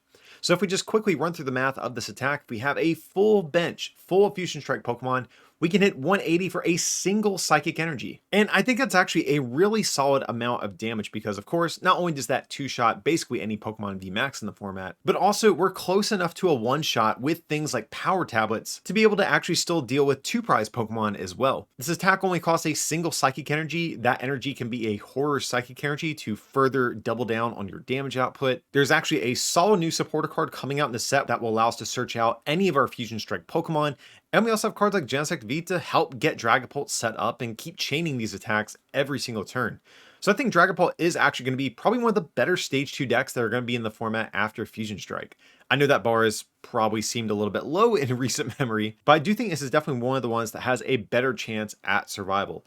Of course, the big downside to Stage 2 decks right now, in addition to just the general lack of consistency in them usually, is that pre-Fusion Strike, we're actually in a very spread-heavy era of the game. You know, coming into Fusion Strike, we have cards like Rapid Strike Urshifu, though I think we actually probably can deal with that successfully. Jolteon VMAX, Dragapult VMAX, and a ton of decks running the Inteleon engine to be able to pick off our low HP Pokemon. If we had some easy ways at protecting our bench with a deck like this, I think I would commit to saying this card's good, but as a result, I am going to remain a little bit on the neutral side. I think this is actually a pretty great stage 2, but I do think a couple things in the format do have to slightly shift around in a way that allows this a lane in the competitive scene. Next up, we're going to take a look at Hariyama. This is a card that was supposed to come out like 2 sets ago, if I remember correctly, but it's finally coming out here in Fusion Strike. But it's a fighting single strike Pokemon with 140 HP, a massive 4 retreat cost, and psychic weakness. But whenever this Pokemon is knocked out by damage from an attack, flip a coin. If heads, this Pokemon is not knocked out and its HP becomes 10 instead. That's actually really similar to the old Focus Band card from many sets ago, but of course as an ability instead of being a trainer card. I think it's really what makes Hariyama have any sort of potential. Now, however, as you can tell by my rating, I do have some pretty big reservations about this card. Now, of course, the first issue is that this is a coin flip, so half the time Hariyama is just going to get knocked out, and this is basically just going to be a stage 1 that reads fighting in 2 colorless for 100 damage, which becomes much worse. And that there lies the other issue I have with this card. I think this card's damage output is just like 30 damage too low for me to actually want to commit to building around this. Because otherwise, if this was an attack that did 130 damage, well, with 2 single strike energies, that gets us up to 170. That's a 2-shot. I'm all game for that. But unfortunately, now we're probably going to be hitting around 140. And I don't think it's going to be enough damage to really make this a winning strategy. And that's a shame too, because there's actually a ton of other cards that synergize well with keeping Hariyama alive. Cards like Abomasnow, Stone Fighting Energy, and Big Charm if we want to increase our HP even more to make it even more difficult for our opponent to take these sorts of one-shots. And the final, I think, nail in the coffin for this card, especially in the current format, is that this ability specifies being knocked out by damage from an attack. So unfortunately, that does mean things like Inteleon and its quick shooting ability will get around this. Things like Dragapult's damage counter placing is going to get around this. And I think because of that and some of the other issues I just outlined, Hariyama is unfortunately going to strike out. Next up, guys, we're going to take a look at Gengar VMAX and also Gengar V, which is debatably almost as important as its evolution. So, of course, both these are single strike cards. We do need to keep that in mind for this discussion. But Gengar V, 210 HP, 2 different attacks. The first one for 2 dark energy, does 40, and your opponent's active is now asleep. And I think more importantly, its second attack for 3 dark energy does 190, and this Pokemon does 30 damage to itself. So the reason I really like Gengar V is because I think most of the time, if we are building around this evolution line, I think we're probably cutting Single Strike Urshifu VMAX out of our Single Strike decks and more than likely replacing it with Gengar. And one of the things I really like about Urshifu is the fact that the base form Urshifu V is a solid attacker on its own. So I like that Gengar V here kind of fills that same role even though we are cutting Urshifu out of the deck. And actually this is slightly better because Impact Blow on Urshifu only hits for 180, whereas this is 190. So that means only 1 single strike energy is all we need to one-shot some of the different 2 prize Pokemon with 210 HP. But looking ahead to Gengar VMAX, its first attack for 2 dark energy does 60 times the amount of Pokemon V and Pokemon GX your opponent has in play. And its other attack for 3 dark energy does 250, and this Pokemon can't attack during your next turn. The first thing I like about this is the fact that not only can we play single strike energy, but we can also play hiding dark energy to make our board a little bit more nimble, which is something I think these single strike decks kind of struggle with in general. Most of the Pokemon are a little bit clunky. It also opens you up to playing things like Piers, and also, unlike Single Strike Urshifu, Gengar's heaviest hitting attack only requires 3 energy. But even though I am generally enthusiastic about Gengar, I do want to point out some of the issues that this card does have. Now, in Japan, this card released many months ago in a format where tag teams still exist, and that's pretty significant for both of these attacks.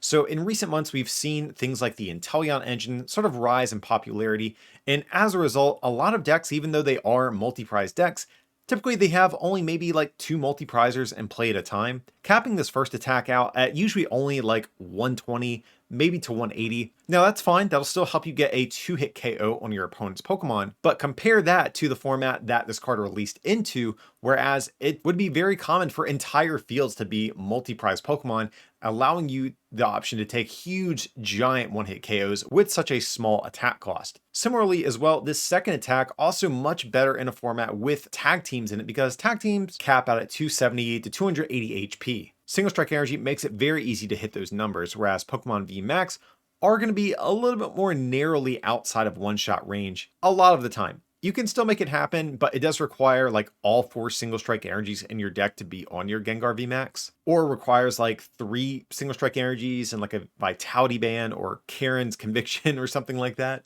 So you can see how the format's kind of shifted a little bit out of Gengar VMAX's favor. But as I already mentioned, guys, there's still a lot to really like about this. Dark type, just in general, I think is a solid type because you can easily deal with things like the new Mew VMAX and also Dragapult VMAX, which has seen a bit of a resurgence in the post-rotation format. And while this really isn't factoring into my score, I do want to point out that starting next year, we are going to see the release of Pokemon V Star, which actually do have an amount of HP that Gengar VMAX can easily climb to take one shot. So that's something we do need to keep in mind as well. But I still like this card. I think this is definitely going to be a great option for single strike decks going forward.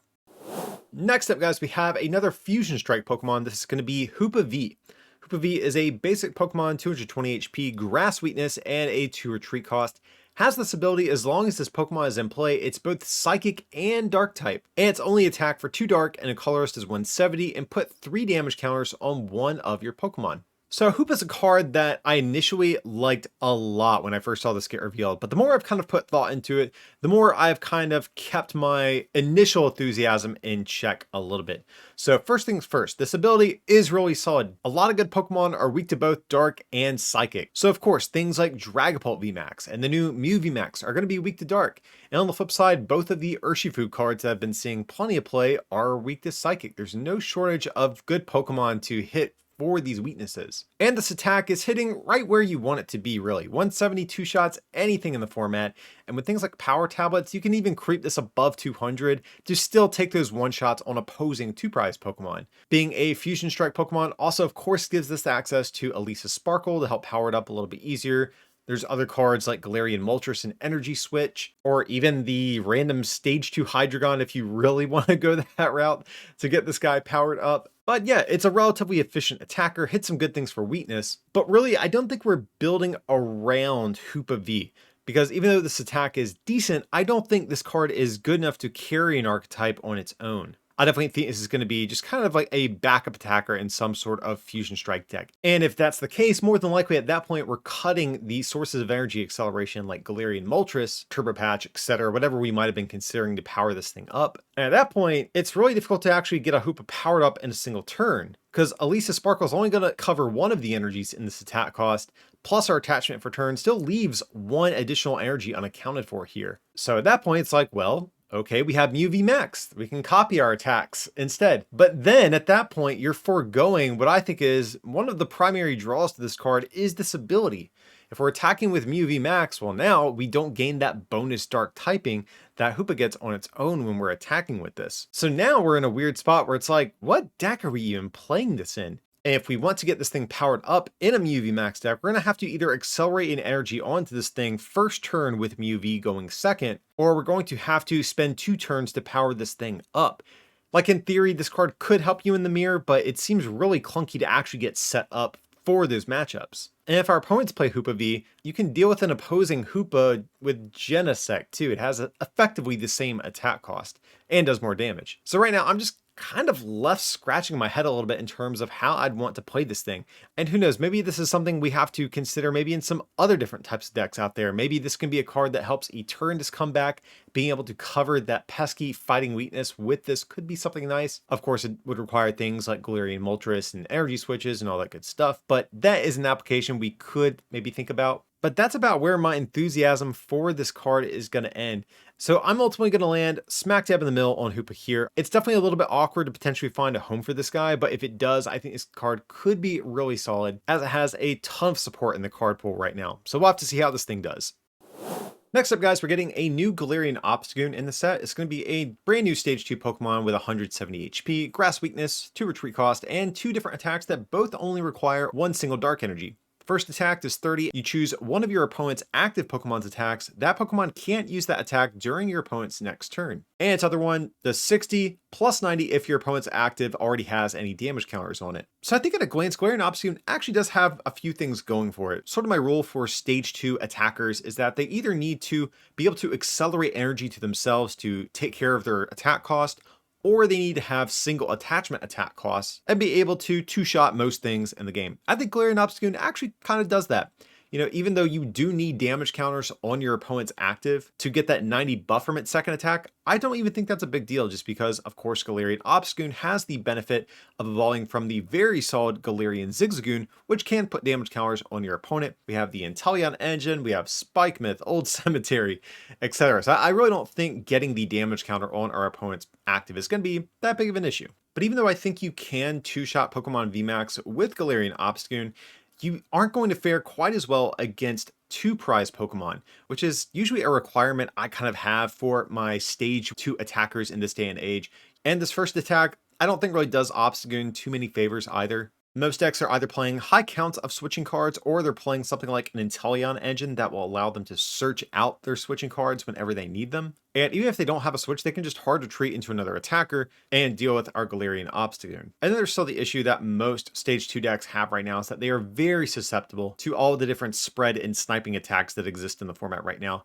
Now, Galarian Obstagoon does have the luxury of being a dark Pokemon, which means that Dragapult VMAX isn't going to be as much of an issue as some of these other decks running around. But I still think there's just too much going against this card for this thing to break through. In some ways, it actually kind of reminds me of the Dragapult we just looked at a little bit earlier as well. Both Stage 2s that hit for kind of a similar amount of damage for 1 energy. And even though Dragapult probably is going to have to run a 2-prizer like Genesect V, I think the advantages that the whole Fusion Strike engine and Psychic typing give that card is going to sort of outweigh any reason I would want to play this. So I think if you are going to play one of these styles of decks, I think Dragapult is probably going to be the better of the two. Next up, we have another Stage 2 Dark Pokemon, and that's going to be Grimmsnarl. So this is a single strike Stage 2 attacker, 170 HP, Grass Weakness, and a 3 retreat cost. Has 2 different attacks. The first one for just a single Dark Energy to 60, and more interestingly, its second attack for 2 Dark Energy does 100, plus 140 more if you have 2 or less benched Pokemon. That means effectively we can really only have 3 Pokemon in play at any given point with Grimmsnarl, which definitely is going to limit how good this card can be. You're not going to be able to play things like an Inteleon engine. You're not going to be able to play things like Crobat V, Eldegoss V, etc. I think basically your board at any given point with this deck is going to be a Grimmsnarl, an Impidimp, or some other Grimmsnarl that you're powering up on the bench, and 1 Houndoom to be able to supplement the second energy that you're going to need for this attack cost. And while that's doable, like I mentioned, it does drastically limit some of your options that you have to setting up your deck. And while doing 240 is good, and of course that's excluding single strike energies, as I mentioned with Gengar VMAX, this is releasing into a format where tag teams are no longer legal, which definitely limits the appeal of this card, because I think in a pre-rotation format, which is when Japan originally got this card, you could have 2 single strike energies and be able to one-shot any tag team in the format, getting an easy 3 prizes with Grimmsnarl. This card does not really have that luxury in the current format, and at that point, if we're just 2-shotting our opponent, there's much easier ways we can do that, not only with Stage 2s, but also with really any other style of Pokemon as well. So Grimmsnarl, I think this is a pretty bad card for the moment, but it might be worth revisiting once we get Pokemon V-Star in the mix, and this Pokemon can once again hit for amount of damage that is a little bit more relevant. Next up, guys, we have a new Morpeko. Morpeko is a single strike Pokemon with only 50 HP, Grass Weakness, 1 retreat cost, and 1 single attack for a Dark Energy. It does 30 for each damage counter on this Pokemon. Ever since we lost Spiritomb in the rotation, there's definitely been a little bit of a void in the format to be filled for that style of card once again, and Morpeko actually does a pretty good job of that, I think. So if we just run through the math on this thing, since we have 50 HP, if we have 4 damage counters on ourselves, well, that's 120, which at a glance doesn't seem like a whole lot. But guys, we have to remember, we have plenty of ways of actually expanding Morpeko's HP. This is a single strike Pokemon, so it does have access to Abomasnow, which has kind of largely been a fringe card up until this point. But hey, that's another 50 HP. And this is a basic, so we can use Cape of Toughness for an additional 50 HP. So if we have both of those, that's plus 100 additional HP, which translates to up to an additional 300 damage that we can do with this thing. So if we do have the holy trinity of Abomasnow, Cape of Toughness, and we're maxed out on damage, that's 420 damage we can do with Morpeko. And that's excluding single strike energies, I want to point out too. And with cards like Houndoom, Spike Myth, Old Cemetery, even Donphan, there's a ton of ways we can actually get this damage into play on Morpeko. But as you've probably heard me reiterate throughout the set review, the format up until now has been really hostile to cards like this because we have so many different archetypes that are built around sniping and spreading damage. So things like Inteleon, Dragapult VMAX, Jolteon VMAX, Rapid Strike Urshifu VMAX, these types of cards are just going to eat more Peko for dinner, unfortunately. So due to the prevalence of all these spreading and sniping attacks, I do have to remain a little bit more neutral on more Peko here. If those cards weren't a factor, I'd probably actually completely upvote this card. But unfortunately, until that time comes, I think this card's viability is going to be stifled a little bit. Next up, guys, we have what is debatably going to be the crown jewel of Fusion Strike, and that is going to be the new Genesect V. This is a new Fusion Strike card, basic Pokemon, 190 HP, 2 retreat cost, fire weakness, and grass resistance. But really what makes this card so special is going to be this ability. It says, once during your turn before you attack, you may draw cards from your deck until the number of cards in your hand equals the number of Fusion Pokemon you have in play. And then also does have a quite solid attack as well. 2 Metal Energy and a Colorless is 210, and this Pokemon can't attack during your next turn. So if you've heard anything about Fusion Strike, most likely it's going to be about how good Genesect V is, and that's for a pretty good reason. This ability is really, really insane. Think about that for a second, because Crobat V is another card that has seen a ton of play, which has that exact ability, but it's limited to once per turn, and it's a coming into play ability. Whereas if you have 4 Genesect V in play, you can use that same effect every single turn. Without this ability, and also I guess to a lesser extent this attack, I don't think these Fusion Strike decks would be nearly as good. This ability gives them an insane draw engine and allows them to actually play non-draw based supporters, which is something a lot of decks kind of struggle with. Most decks are going to be reliant on things like Research and Marnie to be able to refill their hands every turn, and very frequently, it's very hard to find a turn you can take off to play something like a Boss's Orders or other sorts of non-draw-based supporters like Skyla, Flannery, Team Yelgrunt, etc. So my hope is that we will see a little bit more diversity in supporter lineups after Fusion Strike releases, which I think would be a great thing for the game. So yes, this ability is incredible, but also this attack isn't too bad either. You know, this is roughly just as good as Brave Blade that we've seen on Zacian V. No, it does do 20 damage less, but part of the trade-off is one of the energies and its attack cost is colorless, which does open you up to being able to attach other things like Capture Energy to your Genesect. And with this being a Fusion Strike Pokemon, that means this can actually abuse Power Tablets to do damage even higher than that of a Zacian V would be able to do. We can use cards like Elisa Sparkle to get this powered up, and also, because it's a Metal Pokemon, we still have Metal Saucer in the format, which means this 3 energy attack cost really not even a big deal. And because of all this, this actually does give Fusion Strike decks a way to still survive. If Dark decks see an uptick in popularity and start to shut Mew VMAX out of the format, well guess what? If you're a Fusion Strike deck player, you can always just lean a little bit more heavily and build more around Genesect. This guy can deal with 2 prize Pokemon, it can 2-shot 3 prize Pokemon, and thanks to cards like the new Toxtricity and Power Tablets, you can even build around Genesect in a way that allows you to take 1-shots on 3 prize Pokemon as well. Now, if there's anything I would criticize about Genesect V, I think the first of which has to be its lower amount of HP. You know, most 2 prize Pokemon are going to have around 210, 220 HP, and Genesect is a little bit weaker than that. And also the engines of all of these Fusion Strike decks are going to be highly susceptible to cards like Path to the Peak. So even if you don't want to, you're basically going to be forced to dedicate at least 4 spots in your deck to a stadium. Most decks have stadiums they want to play anyway, so most of the time that's not going to be a huge deal, but nevertheless, it is kind of annoying that you're forced to play a high count of stadiums if you want to run these cards like Genesect. But these are relatively minor flaws compared to how good this card is, and even though, guys, we have a good bit of cards left in the set review to go over, I'm just going to go ahead and say Genesect V is, I think, the best card in this set by a large margin. Next up, guys, we have a brand new Melmetal card. Melmetal is going to be a Stage 1 Single Strike Pokemon here, and we're largely looking at this thing mainly for its first attack. For a Metal and 2 Colorless Energy, it does 80, and during your opponent's next turn, prevent any damage done to this Pokemon by Pokemon with abilities.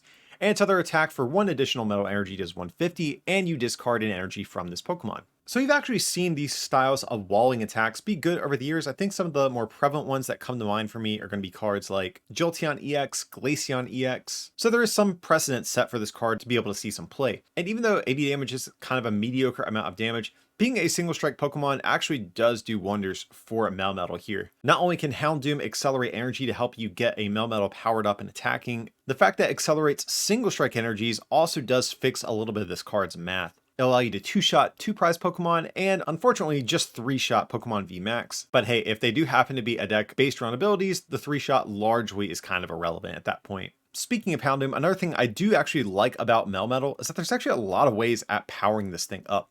Like we already mentioned, Houndoom can accelerate single strike energies. There's also things like Metal Saucer since we're a metal Pokemon. And the fact that it has 2 colorless energy means we could even choose to abuse twin energy if we wanted to as well. So even though I think Melmetal is a card that could easily get overlooked, I do think there is a lot to like about this. But unfortunately, walling against abilities is not quite as strong as walling, let's say, Pokemon V and VMAX. I think there's a good chunk of decks out there that do have some sort of answers to this card. Think of Mew VMAX decks, Rapid Strike Urshifu decks, Single Strike decks, Jolteon VMAX decks, Sylveon VMAX, etc. And of course, there's other ways your opponent can play around Melmetal as well. Like, yes, there are convoluted plays like Escape Rope plus Boss to clear this effect and take a knockout on Melmetal, but also a lot of decks are also playing things like the Inteleon engine that can still place damage counters on Melmetal. So unfortunately, guys, I don't think we can actually build around Melmetal. I think this would have to be one of a couple different attackers in some sort of single strike deck. I'm very hesitant to downvoting this altogether just because these sorts of attacks have historically been good at different points. But just right now, I don't think the format is concentrated enough around attackers with abilities for Melmetal to succeed. Next up, guys, we're going to be taking a look at Latios and Latios. Both of these are Fusion Strike Pokemon with very similar abilities. Latios says, once during your turn, you may use this ability to attach a Psychic Energy from your hand to one of your Latios in play. And then on the flip side, Latios has the same ability that will allow you to attach Psychic Energy from hand to one of your Latios in play. However, the attacks are really going to be the main thing that's going to drive my rating for both these cards.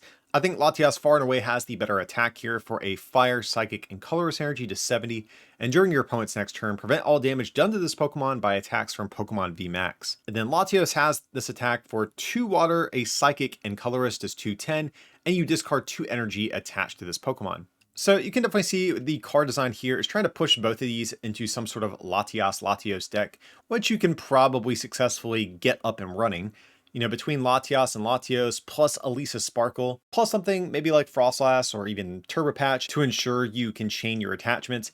I think you probably can chain these attacks with Latios, but here's the thing. Latios does 210 for 4 energy compared to its other Fusion Strike counterpart Genesect V that can do 210 for only 3 energy. Genesect attacks for 2 metal and a colorless, whereas this is 2 water, a psychic, and a colorless, which is significantly more difficult to get up and running. On top of that, this doesn't have the insane ability that Genesect V offers you, and Dragon Pokemon don't hit anything in the game for weakness. And then Latios even fails, I think, just as a potential target for Mew VMAX decks too, because if Mew can copy the attacks of any of the Fusion Strike Pokemon in play for 2 colorless already, you can just copy your Genesect V's attacks. It does 210.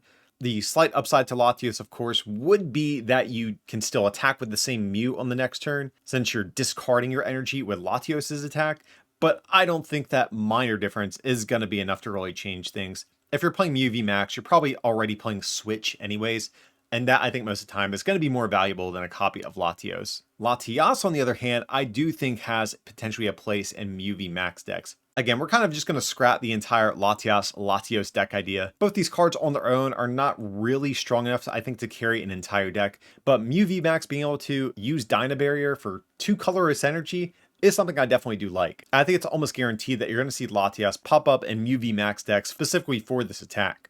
Now, outside of other Fusion Strike decks, I think one of the only applications I can really think for this is maybe with Alchemy VMAX. I think Shadow Rider VMAX is by and large going to be the best way to power that thing up, but I can see a world where you're playing just copies of maybe Latios, and like Galarian Articuno with scoop up nets to be able to do tons of damage with your alchemies that way. I'm not really convinced of that deck idea, but there are at least some other options for these cards, despite how fringe they might be. So as you guys can tell, I'm going to pass on Latios, but Latios I definitely think is going to be a solid card and will almost assuredly see play after Fusion Strike releases. Next up, guys, we have a brand new Goodra. This has 160 HP, no weakness resistance, and a 3 retreat cost. And we're really looking at this thing for its ability. As long as this Pokemon is in the active spot, whenever your opponent attaches an energy from their hand to one of their Pokemon, they must first flip a coin. If tails, that energy is discarded without being attached. And then it does have an attack for a Psychic, and Water does 120. But really the ability here, of course, is going to be the thing that is most interesting. So I definitely think Goodra has the most potential to be played in some sort of energy denial control deck with things like Crushing Hammers, Team Yell Grunts, Fan of Waves, and who knows, guys, maybe even attack with Goodra like as as you're denying all of your opponent's energy, you're kind of just whittling them down with this 120 attack. And then there's even other cards in the format that you could use to double down on this with cards like Dusk Noir to shut out decks that play special energies. But I definitely have some issues with this. Obviously, the first one is that Goodra is going to be a stage 2 Pokemon. And the other main Pokemon I've talked about playing with this is another stage 2 Pokemon that seems really bad to me. Double stage 2 deck in a format where stage 2s are bad just doesn't have that much appeal to me. And also, at the end of the day, this ability is still a coin flip. You know, if they flip heads, then congrats. You have a Goodra in the active spot that at max can do 120 after powering it up for 2 turns. And this ability does not stack. So it's not like you can even get additional Goodra in play to double down on this ability to ensure that your opponent flips tails. Now I will say this, one card I actually am bummed that is rotated out of format now is the old Gumi that had the ability that increased your opponent's attack cost. That actually would have been a great pre-evolution if that was still legal. But if you guys want to mess around and expand it with some janky deck ideas, you're welcome to try that out, I suppose. And the other thing I don't like about this, not that I think it would have made a huge difference, is that this does have a 3 energy retreat cost. It kind of prevents Goodra from being a wall target for hit and run style decks. Think of something like the Rapid Strike Mian Xiao. Hypothetically, in a deck like that, you could promote Goodra, try to lock your opponent from attaching energy, then with an air balloon freely retreat and attack again on the next turn. But again, that 3 energy retreat cost is going to take that option off the table as well. So guys, I'm going to pass on Goodra. I think this is a cool card, and who knows, maybe some control player out there will crack the code to finding a way to make this a little bit better. But for the moment, I think this card has a few too many issues with it to be a successful control archetype. Next up, we have Dracovish V. This is going to be a new basic Pokemon, 220 HP. Of course, no weakness or resistance being a dragon Pokemon and a 3 retreat cost. And it has 2 different attacks here. First one for a grass and water energy to 60. And before doing damage, discard all Pokemon tool cards attached to your opponent's active Pokemon. If you did discard a tool card, this attack does 120 more damage. And its other attack for an additional water energy does 210, and you can't use this attack during your next turn. Oh, yikes. This is really god-awful, guys, I do have to say. So let me just get this second attack out the way real quick. This is like a strictly worse version of Brave Blade on Zacian V. I always make this comparison, guys. If we're playing a 2-prize Pokemon that attacks for 3 energy and it's not better than Brave Blade, why are we playing it? This hits nothing for weakness like Zacian can. It has a much clunkier energy cost and lacks the insane ability of Intrepid Sword. And its first attack really doesn't fare too much better because it requires your opponent to have a Pokemon tool card. Now, if we were in a format where we had cards like the old Headringer card where we had tools where we could attach to our opponent's Pokemon for them, you know, maybe this would be a little bit different. I think there would be a little bit more consideration for a card like this at that point. But unfortunately, no such card really exists like that in the current format, which makes this first attack insanely situational. And like I already mentioned too, these attack costs are really bad. Grass and water are doing this card absolutely no favors. Like especially if you want to use the second attack, that is going to require some combination of Melanie, Frostlass, or Turbo Patch, just as an example. So Dracovish, hard pass. I could not hate this card much more if I tried. Next up, we have another pretty lackluster Pokemon V, if I'm just being honest. That's going to be Dodrio V. This is a basic Pokemon, 200 HP, lightning weakness, fighting resistance, 1 retreat cost, and Dodrio is a rapid strike card, so we do need to keep that in mind as we do talk about this thing. But 2 attacks here. The first one for a colorless energy does 20, and during your next turn, this Pokemon's attacks do 80 more damage to your opponent's active Pokemon.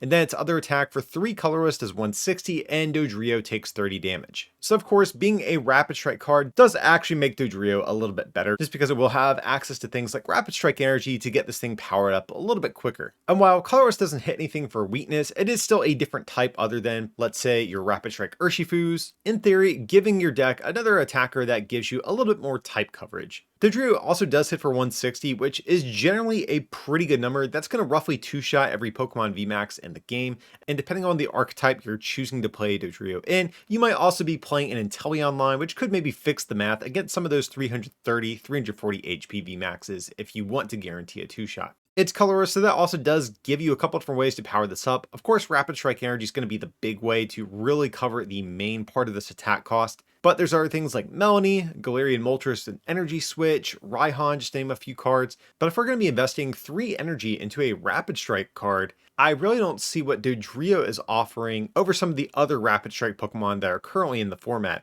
And not just in terms of 3-prize Pokemon, but even just other 2-prizers. Think of something like Zeraora V, or if you're thinking about playing this in some sort of Urshifu deck, I'd almost rather just use this space for Medicham V if I was dead set on carving out space for another Rapid Strike 1-of of like this. It's definitely not the worst Pokemon V that's coming out in Fusion Strike, but I don't think this does near enough to warrant its inclusion in a competitive deck. Next up, we're going to be taking a look at the Let's All rollout cards that are coming out in this set. And what I mean by that is we're getting a good handful of new Pokemon that all have this attack that's called Let's All Roll Out, and it does 20 damage for each of your bench Pokemon that has this attack. So as you can see, there's a couple cards coming out like Meryl, Jigglypuff, Sandshrew, etc. here. But also we're getting a new Blissey, which is going to be one of the more important cards in this discussion. So Blissey has the Let's All Roll Out, only it's going to be 3 energy instead of 2, which actually is a bit of a bummer, I do have to say.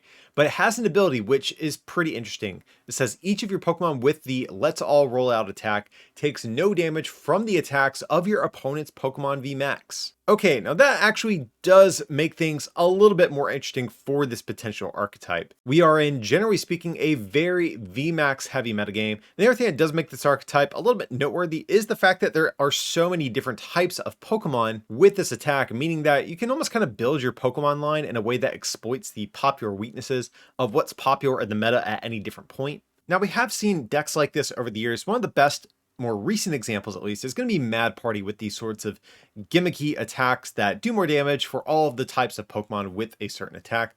Also, going back further in that, we also have things like Vespiquen and Night March, which also saw a lot of play in their respective formats.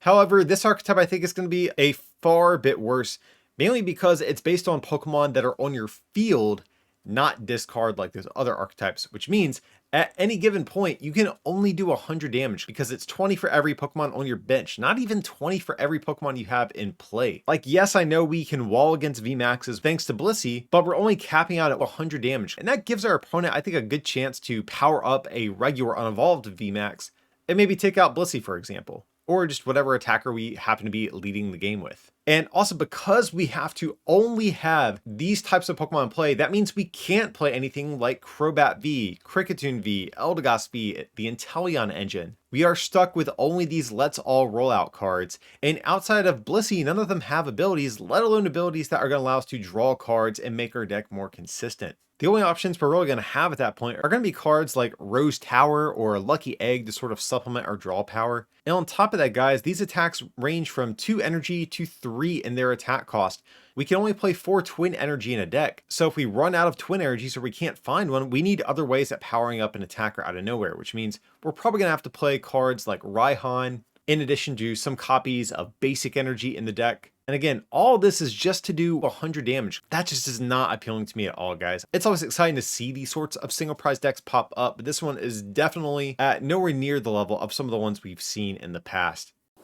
Next up, guys, we're going to be taking a look at a brand new Dunsparce. Dunsparce is, of course, a basic Pokemon, fighting weakness, 1 retreat cost.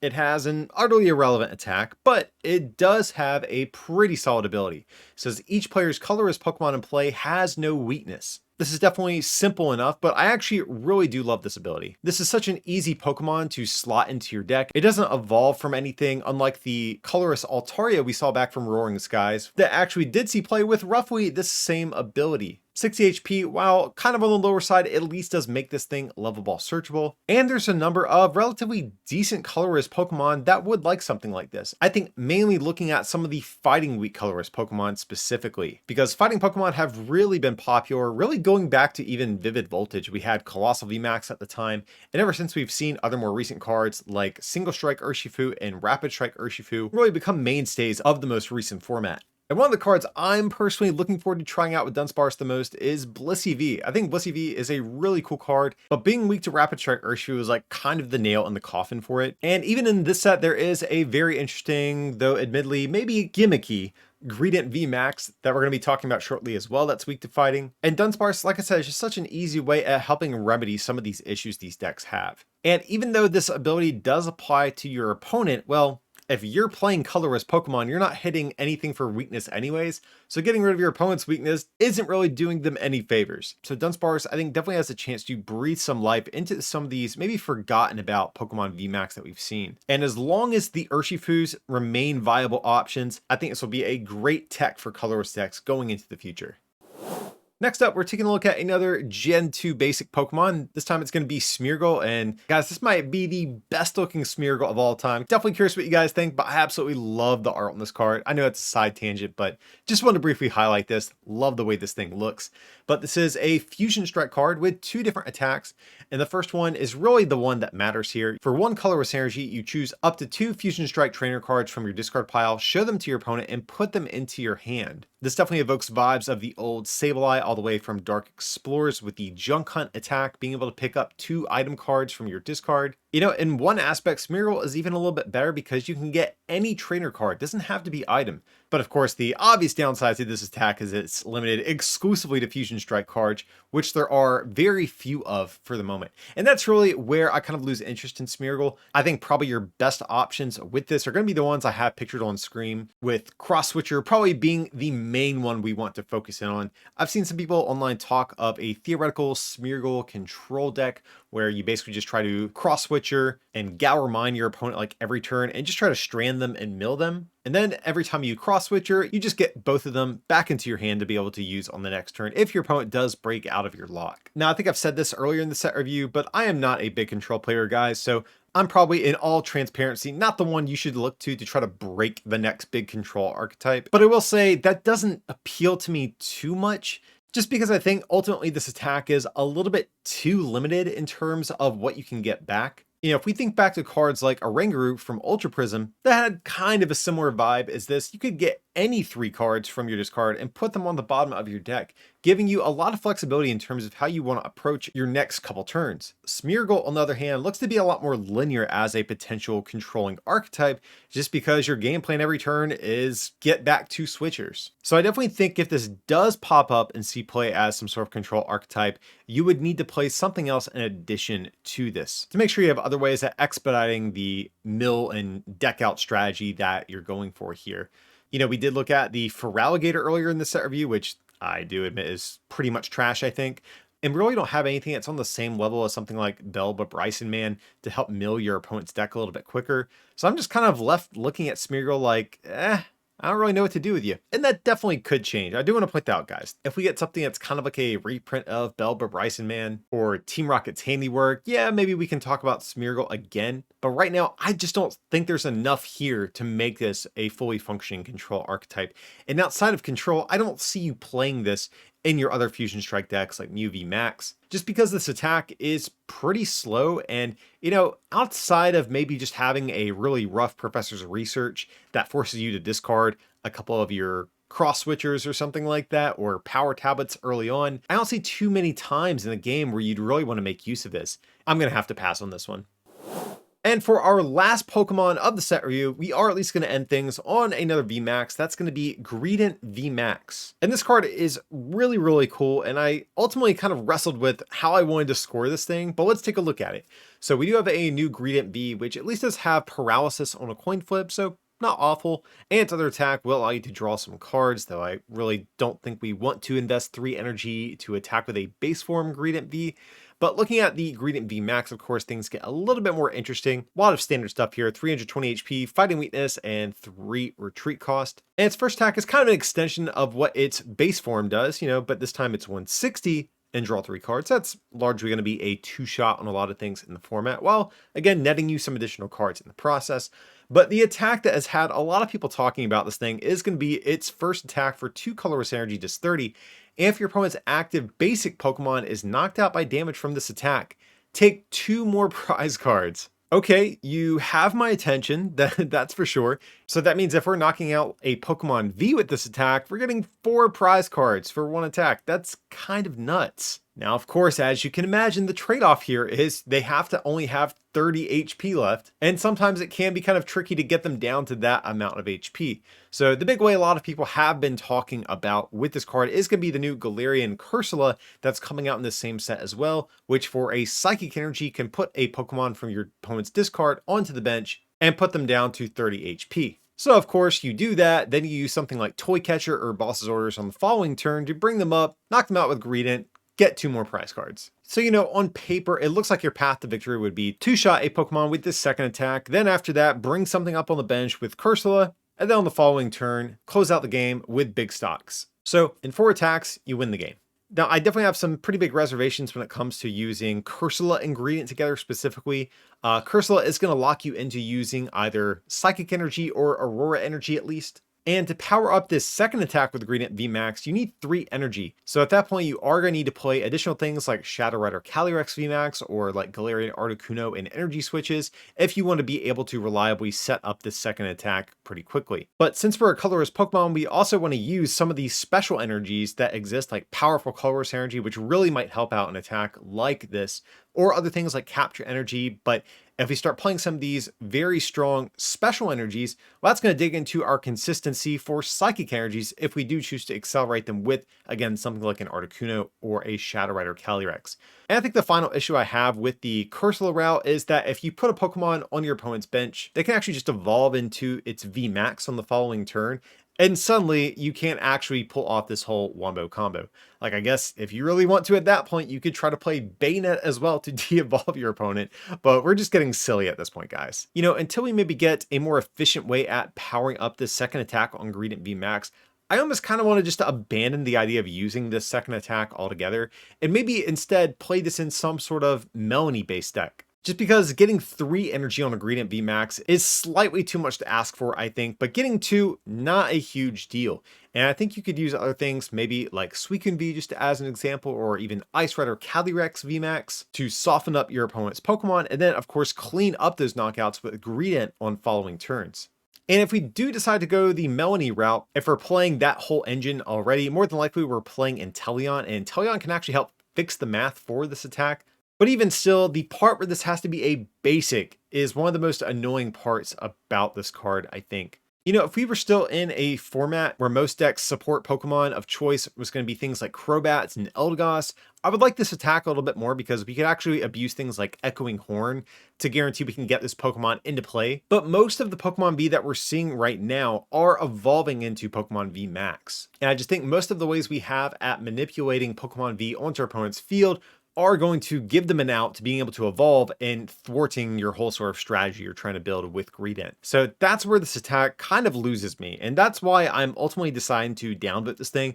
I think this combo just seems a little bit too clunky and is really only effective against a couple different archetypes. You know, maybe there's some way at building Gradient I'm kind of overlooking here, but I just have a feeling more often than not, this combo is just asking for a little bit too much to reliably pull off. This is definitely a cool attack, but I'm not sold on it just quite yet. For our first trainer card, we're going to take a look at Adventurer's Discovery, a card that is long overdue at releasing outside of Japan, but it's a supporter card that says search your deck for up to 3 Pokemon V, reveal them, and put them into your hand, then shuffle your deck.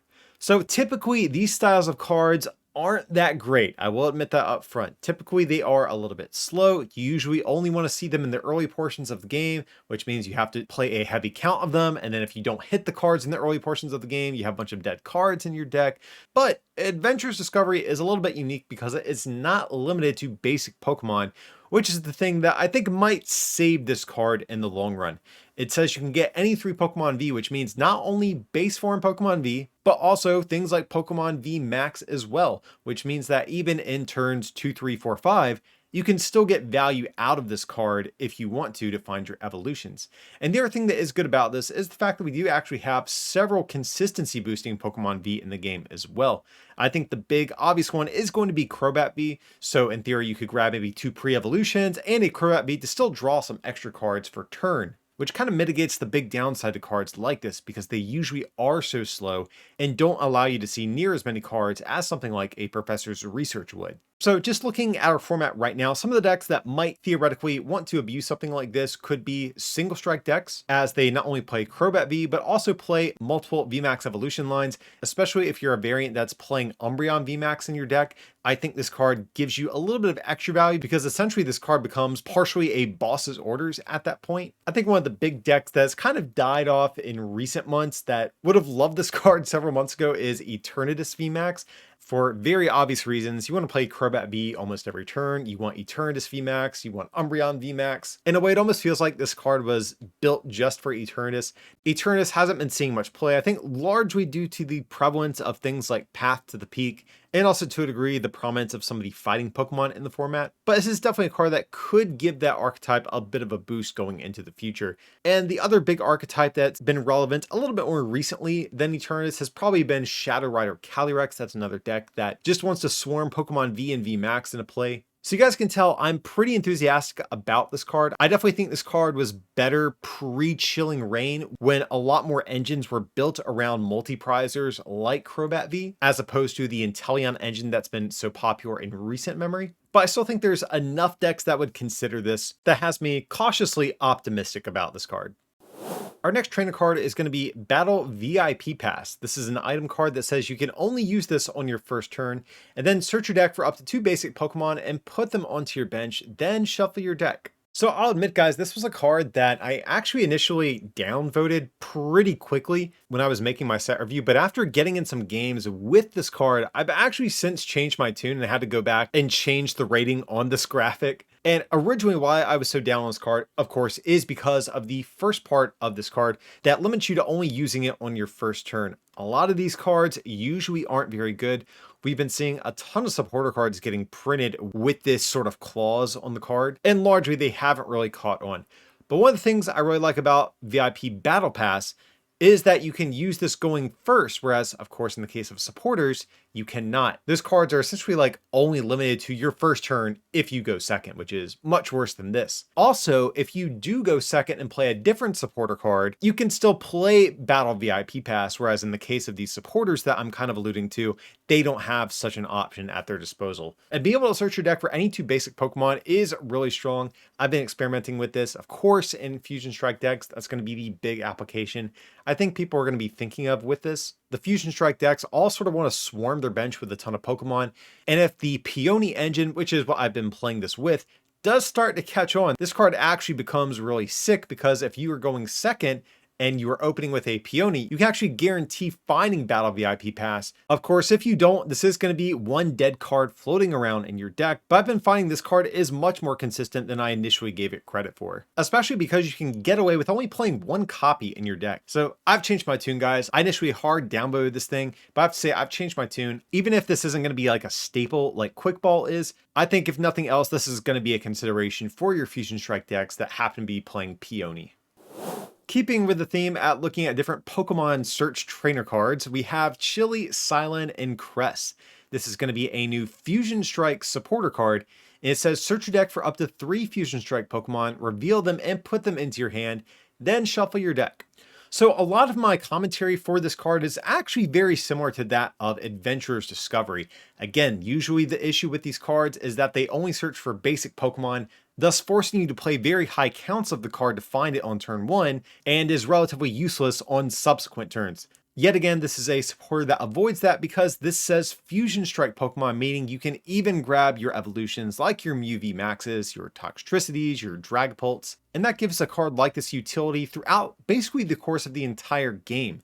But I think the thing that makes this actually a fair bit better than Adventurer's Discovery is the fact that Fusion Strike Pokemon, of course, have access to Genesect V. These styles of supporter cards, while useful, do lack the reach of some of the normal draw-based supporter cards, but being able to play this, finding the exact Pokemon you want, and then using multiple Genesect V on the same turn to refill your hand size and offset that lack of draw support is huge for a card like this, and actually probably will propel this to seeing play. And that makes me really happy, guys. I think supporter counts and decks have been a little bit stale lately, and it's nice to see that we're getting some alternate engines to help decks get set up instead of just seeing every deck play for Marty and for research. So I don't have too much else to say about Chili, Silent, and Cress. I think this is a very solid search supporter, even despite all the item-based search options that Fusion Strike cards are going to have at their disposal. Okay, so taking a break from our search-based trainer cards we've been reviewing so far, we're going to take a look at Cook. Cook is a supporter that says heal 70 damage from your active Pokemon. So definitely since Mallow and Lana has rotated, I think there's definitely been a little bit of a void in terms of viable healing supporters that we've had. We of course have Cheryl, but that is going to be limited to basically just Pokemon VMAX. and Pokemon VMAX that can easily power themselves up after they discard their energy with that. Cook is of course only limited to 70 damage, but it's going to be a little bit more flexible in terms of the styles of Pokemon you can play it alongside. But even despite that, I can't say I'm a huge fan of this card. We have to remember we do have Pokemon Center Lady in the same format as this, and even though Pokemon Center Lady heals 10 damage less, it allows you to heal damage from any Pokemon on your field, and to a lesser extent will allow you to heal special conditions as well, which I think might give that card an edge over Cook, unfortunately. Let's say one of your Pokemon was damaged on the previous turn, you've already retreated them to the bench and are attacking with something new, and you draw into Cook. Well, guess what? Now you can't heal that Pokemon that you really want unless you have some more switching shenanigans already in your hand. These styles of supporters are already really clunky to play. There's very few turns in a game where you can find a turn to take off from playing a draw supporter. And I think the extra flexibility that Pokemon Center Lady gives you at using it on any of your Pokemon is going to be a little bit more conducive to being able to play one of these cards on the turns that you need them. So Cook, it's fine, but I think it might just be a little bit outclassed by our other healing supporters that we have right now. Alrighty guys, next up we have Cram-O-Matic. This is an item card that says you must discard an item card from your hand to play this card. And it says flip a coin if head, search your deck for any card and put it into your hand, then shuffle your deck.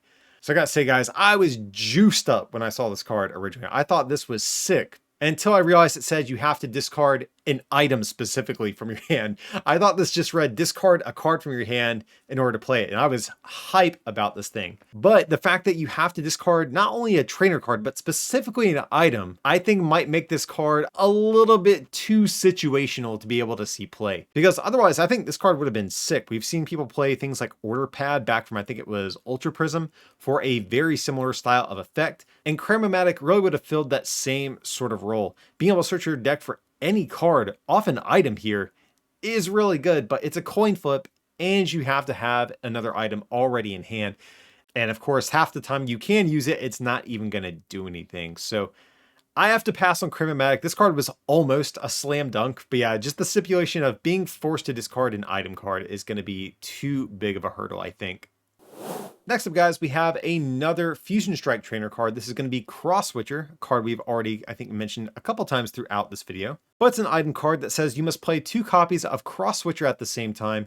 The effect only works once for both cards. Switch one of your opponent's bench Pokemon with their active. If you do, switch your active Pokemon with one of your benched Pokemon. So largely, this is basically the old Guzma card back from Burning Shadows in the form of an item. But of course, the downside is you do need to play 2 of these items at the same time.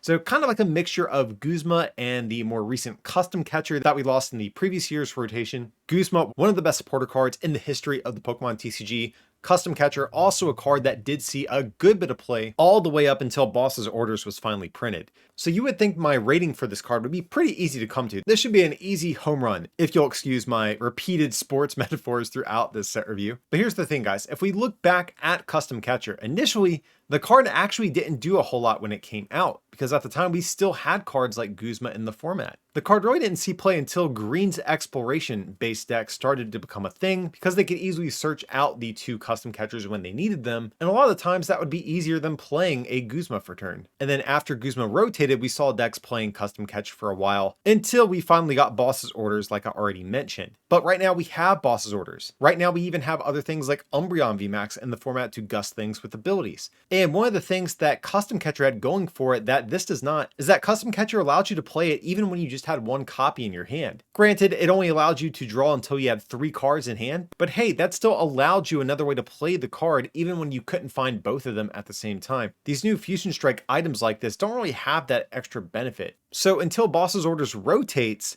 I actually think very few decks probably will be playing Cross Switcher. If you're a deck that's playing Peony, I think you can make a case for Cross Switcher because Peony can easily find you the 2 of them that you need on any given turn. Or if you're playing a deck that's using something like the Inteleon engine, well, you could use Drizziles or the Sword and Shield Inteleon to find you Cross Switcher on the turns that you need them. But for your average deck that's usually playing copies of Research, Marnie, etc., I don't think this really slots nicely into those decks. You have to play 4 of these for at most 2 effects in the course of a game, assuming you don't have to discard any extra pieces of them or prize any, compared to Boss's Orders, where if you play 4, you can play 4 throughout the course of a game, and have several ways at reusing them with cards like Palpad, Eldegoss, etc. So I want to be clear, I do like Cross Switcher. I actually think if we don't get a Boss's Orders reprint, this card probably will see an uptick in play. Of course, depending on what gets printed between now and that point. But until then, as I mentioned, the uses are going to be a little bit more narrow. Similarly to the Cross Switcher we just looked at, we also have Cross Seaver, which is another new Fusion Strike item card that says you must play 2 Cross Seaver cards at the same time. But the effect on this card says put a Pokemon or supporter card from your discard pile back into your hand. So yet again, this is a Fusion Strike card that is kind of emulating the effect of an older popular card, much like in the way that Cross Switcher is kind of mimicking Custom Catcher. This is kind of mimicking Versus Seeker, which is an item that still even sees play and expanded because it allows you to get supporters from your discard pile. Now, of course, the trade-off with Cross Seaver here is that since you're forced to play 2 of these at the same time, this at least does give you the option of getting a Pokemon back into your hand. But guys, I really don't think that's enough to warrant jamming 4 of these in your deck, unfortunately. And partially, that's just because we have a couple of other decent ways at recycling supporter cards. I know it puts the cards back into your deck, but Pal Pad just for 1 copy gets you 2 supporters. And I think something that would be a common line of play with these cards is to use a supporter card to find your second piece of your combo, thus in turn getting you a supporter back with this card.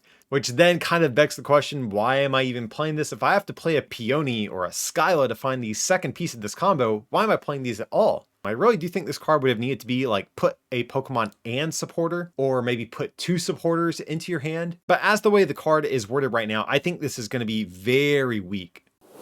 Next up, we have Dancer. Dancer is going to be a new supporter card that says draw 2 cards, but if it's your first turn going second, draw 3 more cards. So I'm actually glad we have this card. This is a good example at what I was talking about back during Battle of the IP Pass of the style of supporters that give you these good effects if you're going first, but the cards wind up still being really worthless in the rest of the game. I think this card is total trash. Being able to draw straight 5 is good. That is actually solid. I don't want to misconstrue that, but this effect is limited to on your first turn going second. So you are relying on going second to be able to use this. And if you want to find this card, you need to play very high counts of it and or copies of Pokegear. Otherwise, for the rest of the game, this is a hop that is 30% worse. Now remember, hop is already kind of regarded as a pretty bad supporter, and playing something worse than that, yeah, no, I'm good on that. You know, if we had something like Tapu Lele GX or the old Jirachi EX still in the format that could search out supporters, I might consider this as a one of. But under any other circumstance, this card is utter trash. Please guys, don't play this. Next up, looking at a much better supporter card, we have Elisa's Sparkle, another Fusion Strike trainer card. And this one says, choose up to 2 of your Fusion Strike Pokemon in play. For each Pokemon you choose, search your deck for a Fusion Energy and attach it to that Pokemon, then shuffle your deck. So again, just to reiterate some of the commentary that I had back during Chili, Silent, and Crest, this is another one of those supporter cards that has a good effect, and normally for most other decks would still probably be unplayable just because of the lack of draw power it offers. It means if you're playing this, you're not playing a Research, you're not playing a Marnie. But because Fusion Strike Pokemon have Genesect V, the downsides to this card are kind of just immediately mitigated, because we can search our deck for 2 Fusion Strike energies and still refill our hand, in theory, up to 4 times with Genesect in the same turn. And that's a deal I'm instantly willing to take here, because accelerating energy to 2 different Pokemon is a solid effect. So if we didn't have Genesect V, I don't know if my rating would be so positive, but because we have Genesect V, basically all of the issues that we would have with this card are gone. So thumbs up for me, guys. I really like Elisa Sparkle. Definitely, I think it's going to see play in Fusion Strike decks. Next up, we have a new Pokemon tool card. This is Farewell Bell. This one says, when the Pokemon VMAX this card is attached to is knocked out by damage from an opponent's attack, search your deck for a card and put it into your hand, then shuffle your deck. So I think just at a glance, a card like this seems pretty solid. Being able to search your deck for any card has historically been one of the best effects in the game. Cards like Computer Search or Pidgeot from Fire Red Leaf Green immediately come to mind for their impact on the game for having an effect like this. But really what sort of eliminates the chance of a card like this seeing play is the fact that it's limited to just Pokemon VMAX, unfortunately.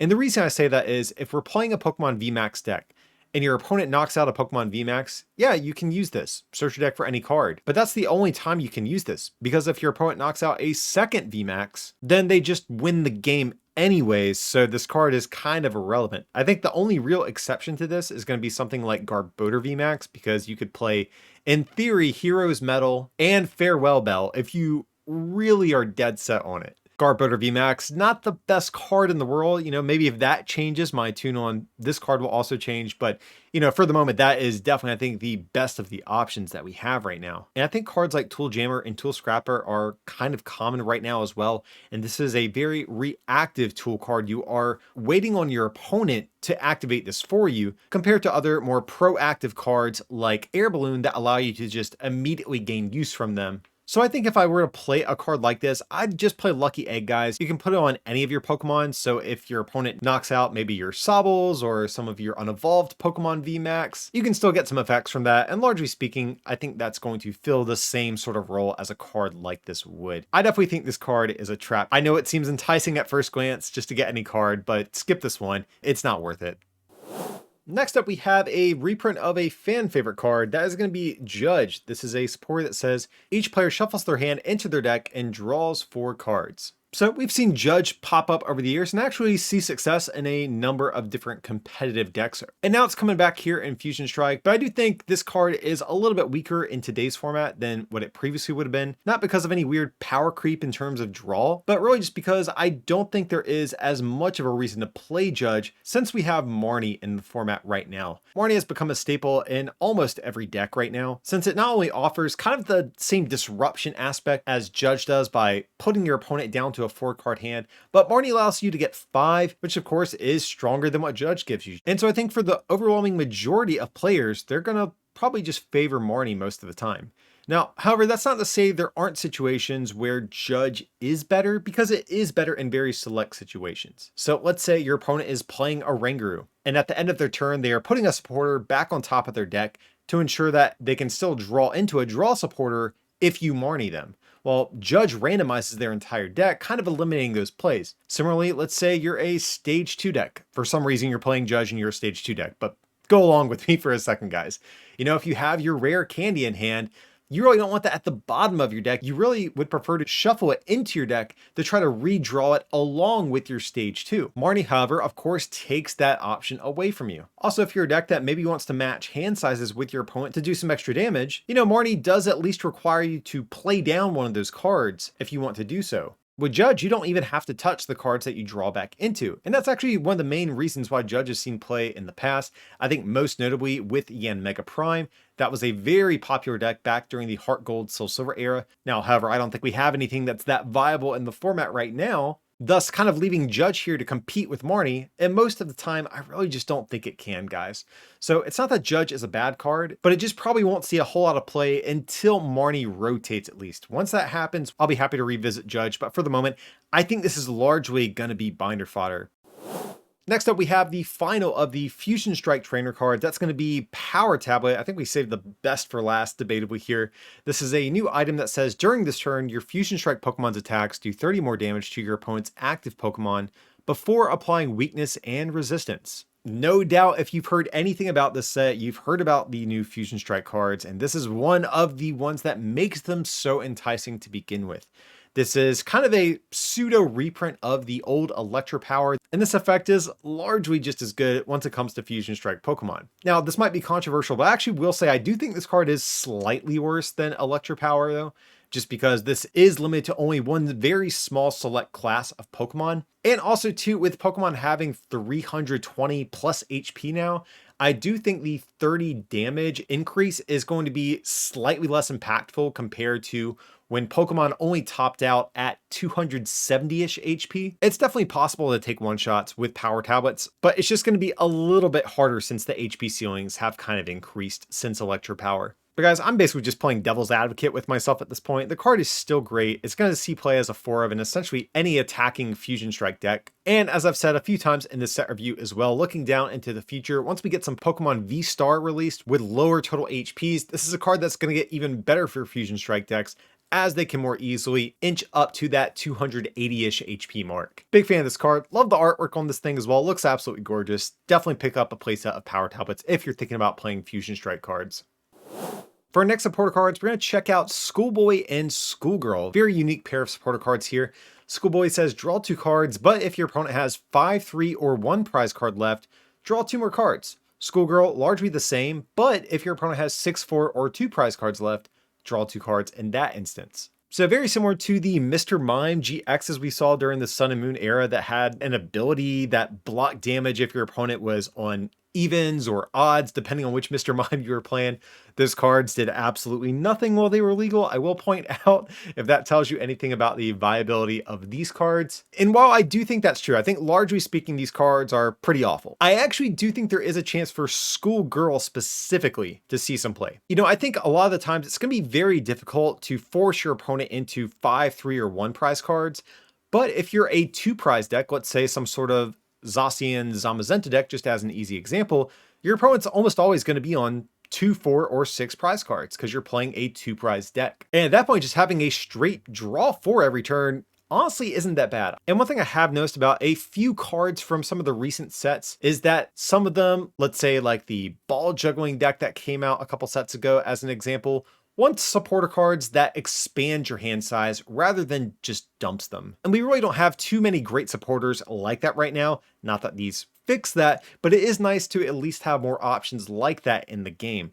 Again, I think more likely if these cards were to see play, it would be Schoolgirl just for multi-prize decks, but decks like Malamar as an example, or the ball juggling deck like I just mentioned, could in theory make use of these as well. That being said, I'm still going to downvote them. I think they are a little bit too situational, but if either of these was going to see play, my money would definitely be on Schoolgirl. I think it is a little bit stronger than Schoolboy, but largely speaking, these cards aren't too impactful.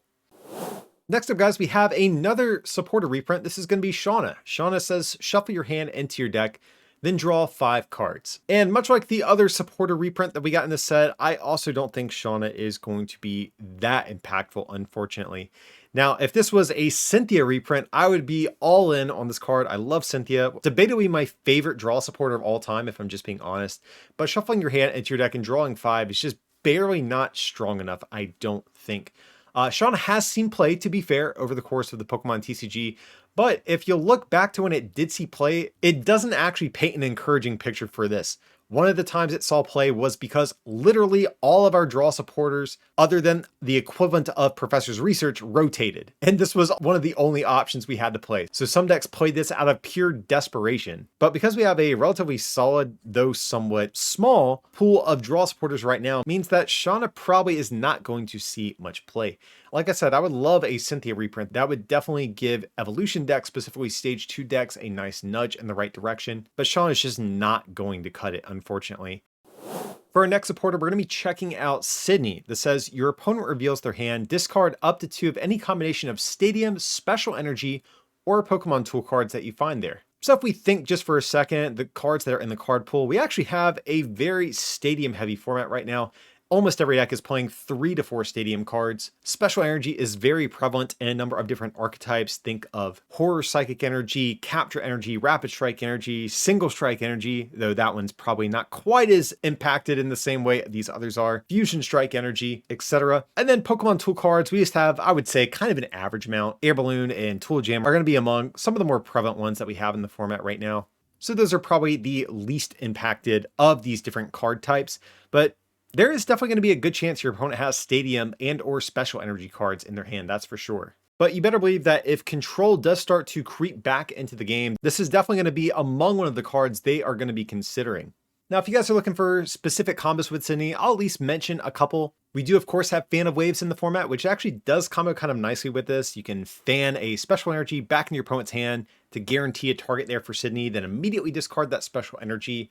Or if you want to get maybe a little bit more gimmicky, you could play something like Greninja V Union, which does have the ability that allows you to check your opponent's hand. So if you are already playing Greninja V Union, you can check your opponent's hand, make sure they have some targets there, and then at that point, commit to playing Sydney. And again, outside of these sort of instances, control decks are largely going to be the main way that will probably play Sydney.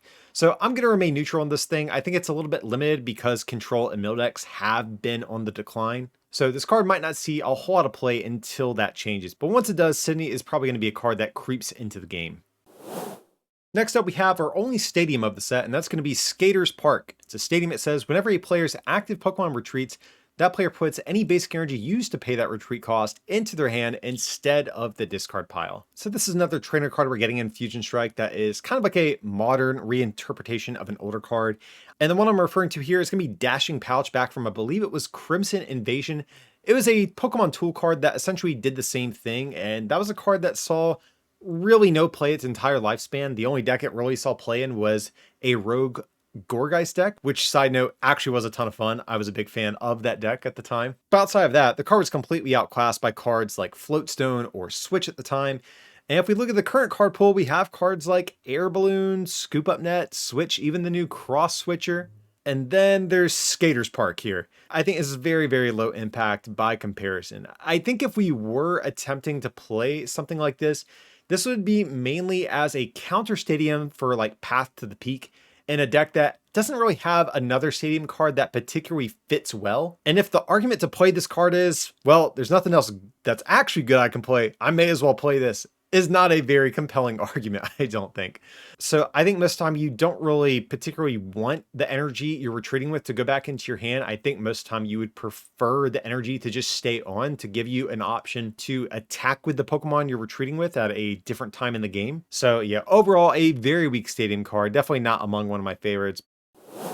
Next up, we have Sponge Gloves, and I'm not going to spend too much time on this card as my commentary isn't going to change too much from what I've said about these other Gloves cards in recent sets, but it's a Pokemon tool card, and the Pokemon it's attached to does 30 more damage to your opponent's active water Pokemon before applying weakness and resistance. So while it's cool that we have these gloves that do more damage to each different type, they're all just, I think, far too specific to really break out and see play, because usually the format is not heavily concentrated around just one singular type. Right now we have a good mix of different type of decks. We have fighting decks, we have psychic decks, metal decks, dark decks, the list goes on. And these cards just wind up being very inconsistent and dead in a lot of matchups. Now, I will say this, there is one silver lining to Sponge Gloves. I forget who it was, but I saw a user on Twitter mention that you could actually play this with Greedent VMAX to knock out Sobble, so that's a thing I do want to point out that is actually very relevant. But beyond that, the uses for this card are very limited, but I at least will give a shout to the art on this thing. I think this is the coolest of all of the artworks that we have. I think this artwork is utterly hilarious, so there's that if nothing else, but overall, pretty weak card. And for our very last card of the set review, that is going to be Fusion Strike Energy. Of course, this is the new special energy for our Fusion Strike Pokemon, as you can imagine. It can only be attached to Fusion Strike Pokemon. If it's attached to a Pokemon that isn't a Fusion Strike Pokemon, discard this card. And while in play, this card provides every type of energy, but only one energy at a time. The Pokemon this card attached to isn't affected by any abilities from your opponent's Pokemon. So by and large, this is very similar to the impact and spiral energies that exist for the other battle styles, but the upside to this, which actually is, I think, pretty big, is that it prevents abilities from affecting the Pokemon they're attached to. That's much better than the status conditions the other battle style energies are protecting against, because we do have things like Umbreon VMAX and Inteleon, and being able to be safe from those effects is actually really, really solid. But of course, the main reason we're playing Fusion Strike Energy in a deck is because we can accelerate it with Elisa Sparkle, and overall, that's going to be enough for this card to be good, guys. It's a rainbow energy with no damage downside that walls from abilities and can be accelerated from deck. Yeah, this is a good card. Not a whole lot to say about this one. Other than that, it's unfortunate there's no special energy recovery in the format. That's the only thing I could think of that would really make this card any better. This will probably see play all the way up until the Fusion Strike archetypes as a whole rotate. So great note for us to end this set review on, that's for sure. And with that, we have finally arrived at the end of my Fusion Strike set review. Big shout out to you guys if you have made it with me all the way here to the end. I know my analytics show that not everyone does make it to the end of some of these longer videos, so big shout out to you guys if you are still with me today. And before we wrap up the video, just kind of want to go over some of my overall thoughts of this set and how this kind of stacks up maybe to some of the other Sword and Shield sets. So there's definitely some things I do like about Fusion Strike. Of course, the big thing is going to be the inclusion of the new Fusion Strike cards. You know, even though this new battle style only has one set under its belt, I think we got a ton of good stuff that can carry this archetype for a few months before we hopefully get some more cards to be added into the mix for this. And even though Fusion Strike, of course, is the star of the show, I do think there are still some other impactful cards for these single and rapid strike decks floating around as well. So of course, in the case of single strike decks, they are going to be gaining the new Gengar V and VMAX. And in the case of Rapid Strike decks, they are gaining Inteleon VMAX. So nice to see that the other older battle styles aren't still forgotten about in this set as well. But of course, the big downside to this set overall is the absolute extreme borderline unnecessary amount of filler that is in Fusion Strike. I know we were kind of falling behind Japan in terms of their card pool, so it's pretty clear that the Pokemon Company used the set to kind of just jam everything in that we were missing to catch us up with them. As a result, we got a lot of really bad cards in here, making it harder to pull what you want out of packs, and also just kind of drags down the overall quality of the set as a whole. You know, I think if we axed maybe 100 of these cards, my rating actually might have ticked up to maybe like a 4 out of 5. But as you can see, I have elected to give this set a 3 out of 5. It's a solid Sword and Shield set. I think it's better than Vivid Voltage, just as an example. But I still don't think it comes close to the quality of some of the other sets like Darkness Ablaze or Chilling Rain or Battle Styles, just to name a few. But even still, don't let that deter you from picking up some of these cards and or playing during this format. I think there's still a good handful of cards here worth getting excited over. But of course, we looked at a ton of stuff today, and no doubt my opinions are going to differ a little bit from yours. So let me know down below in the comment section, what cards from Fusion Strike are you looking forward to?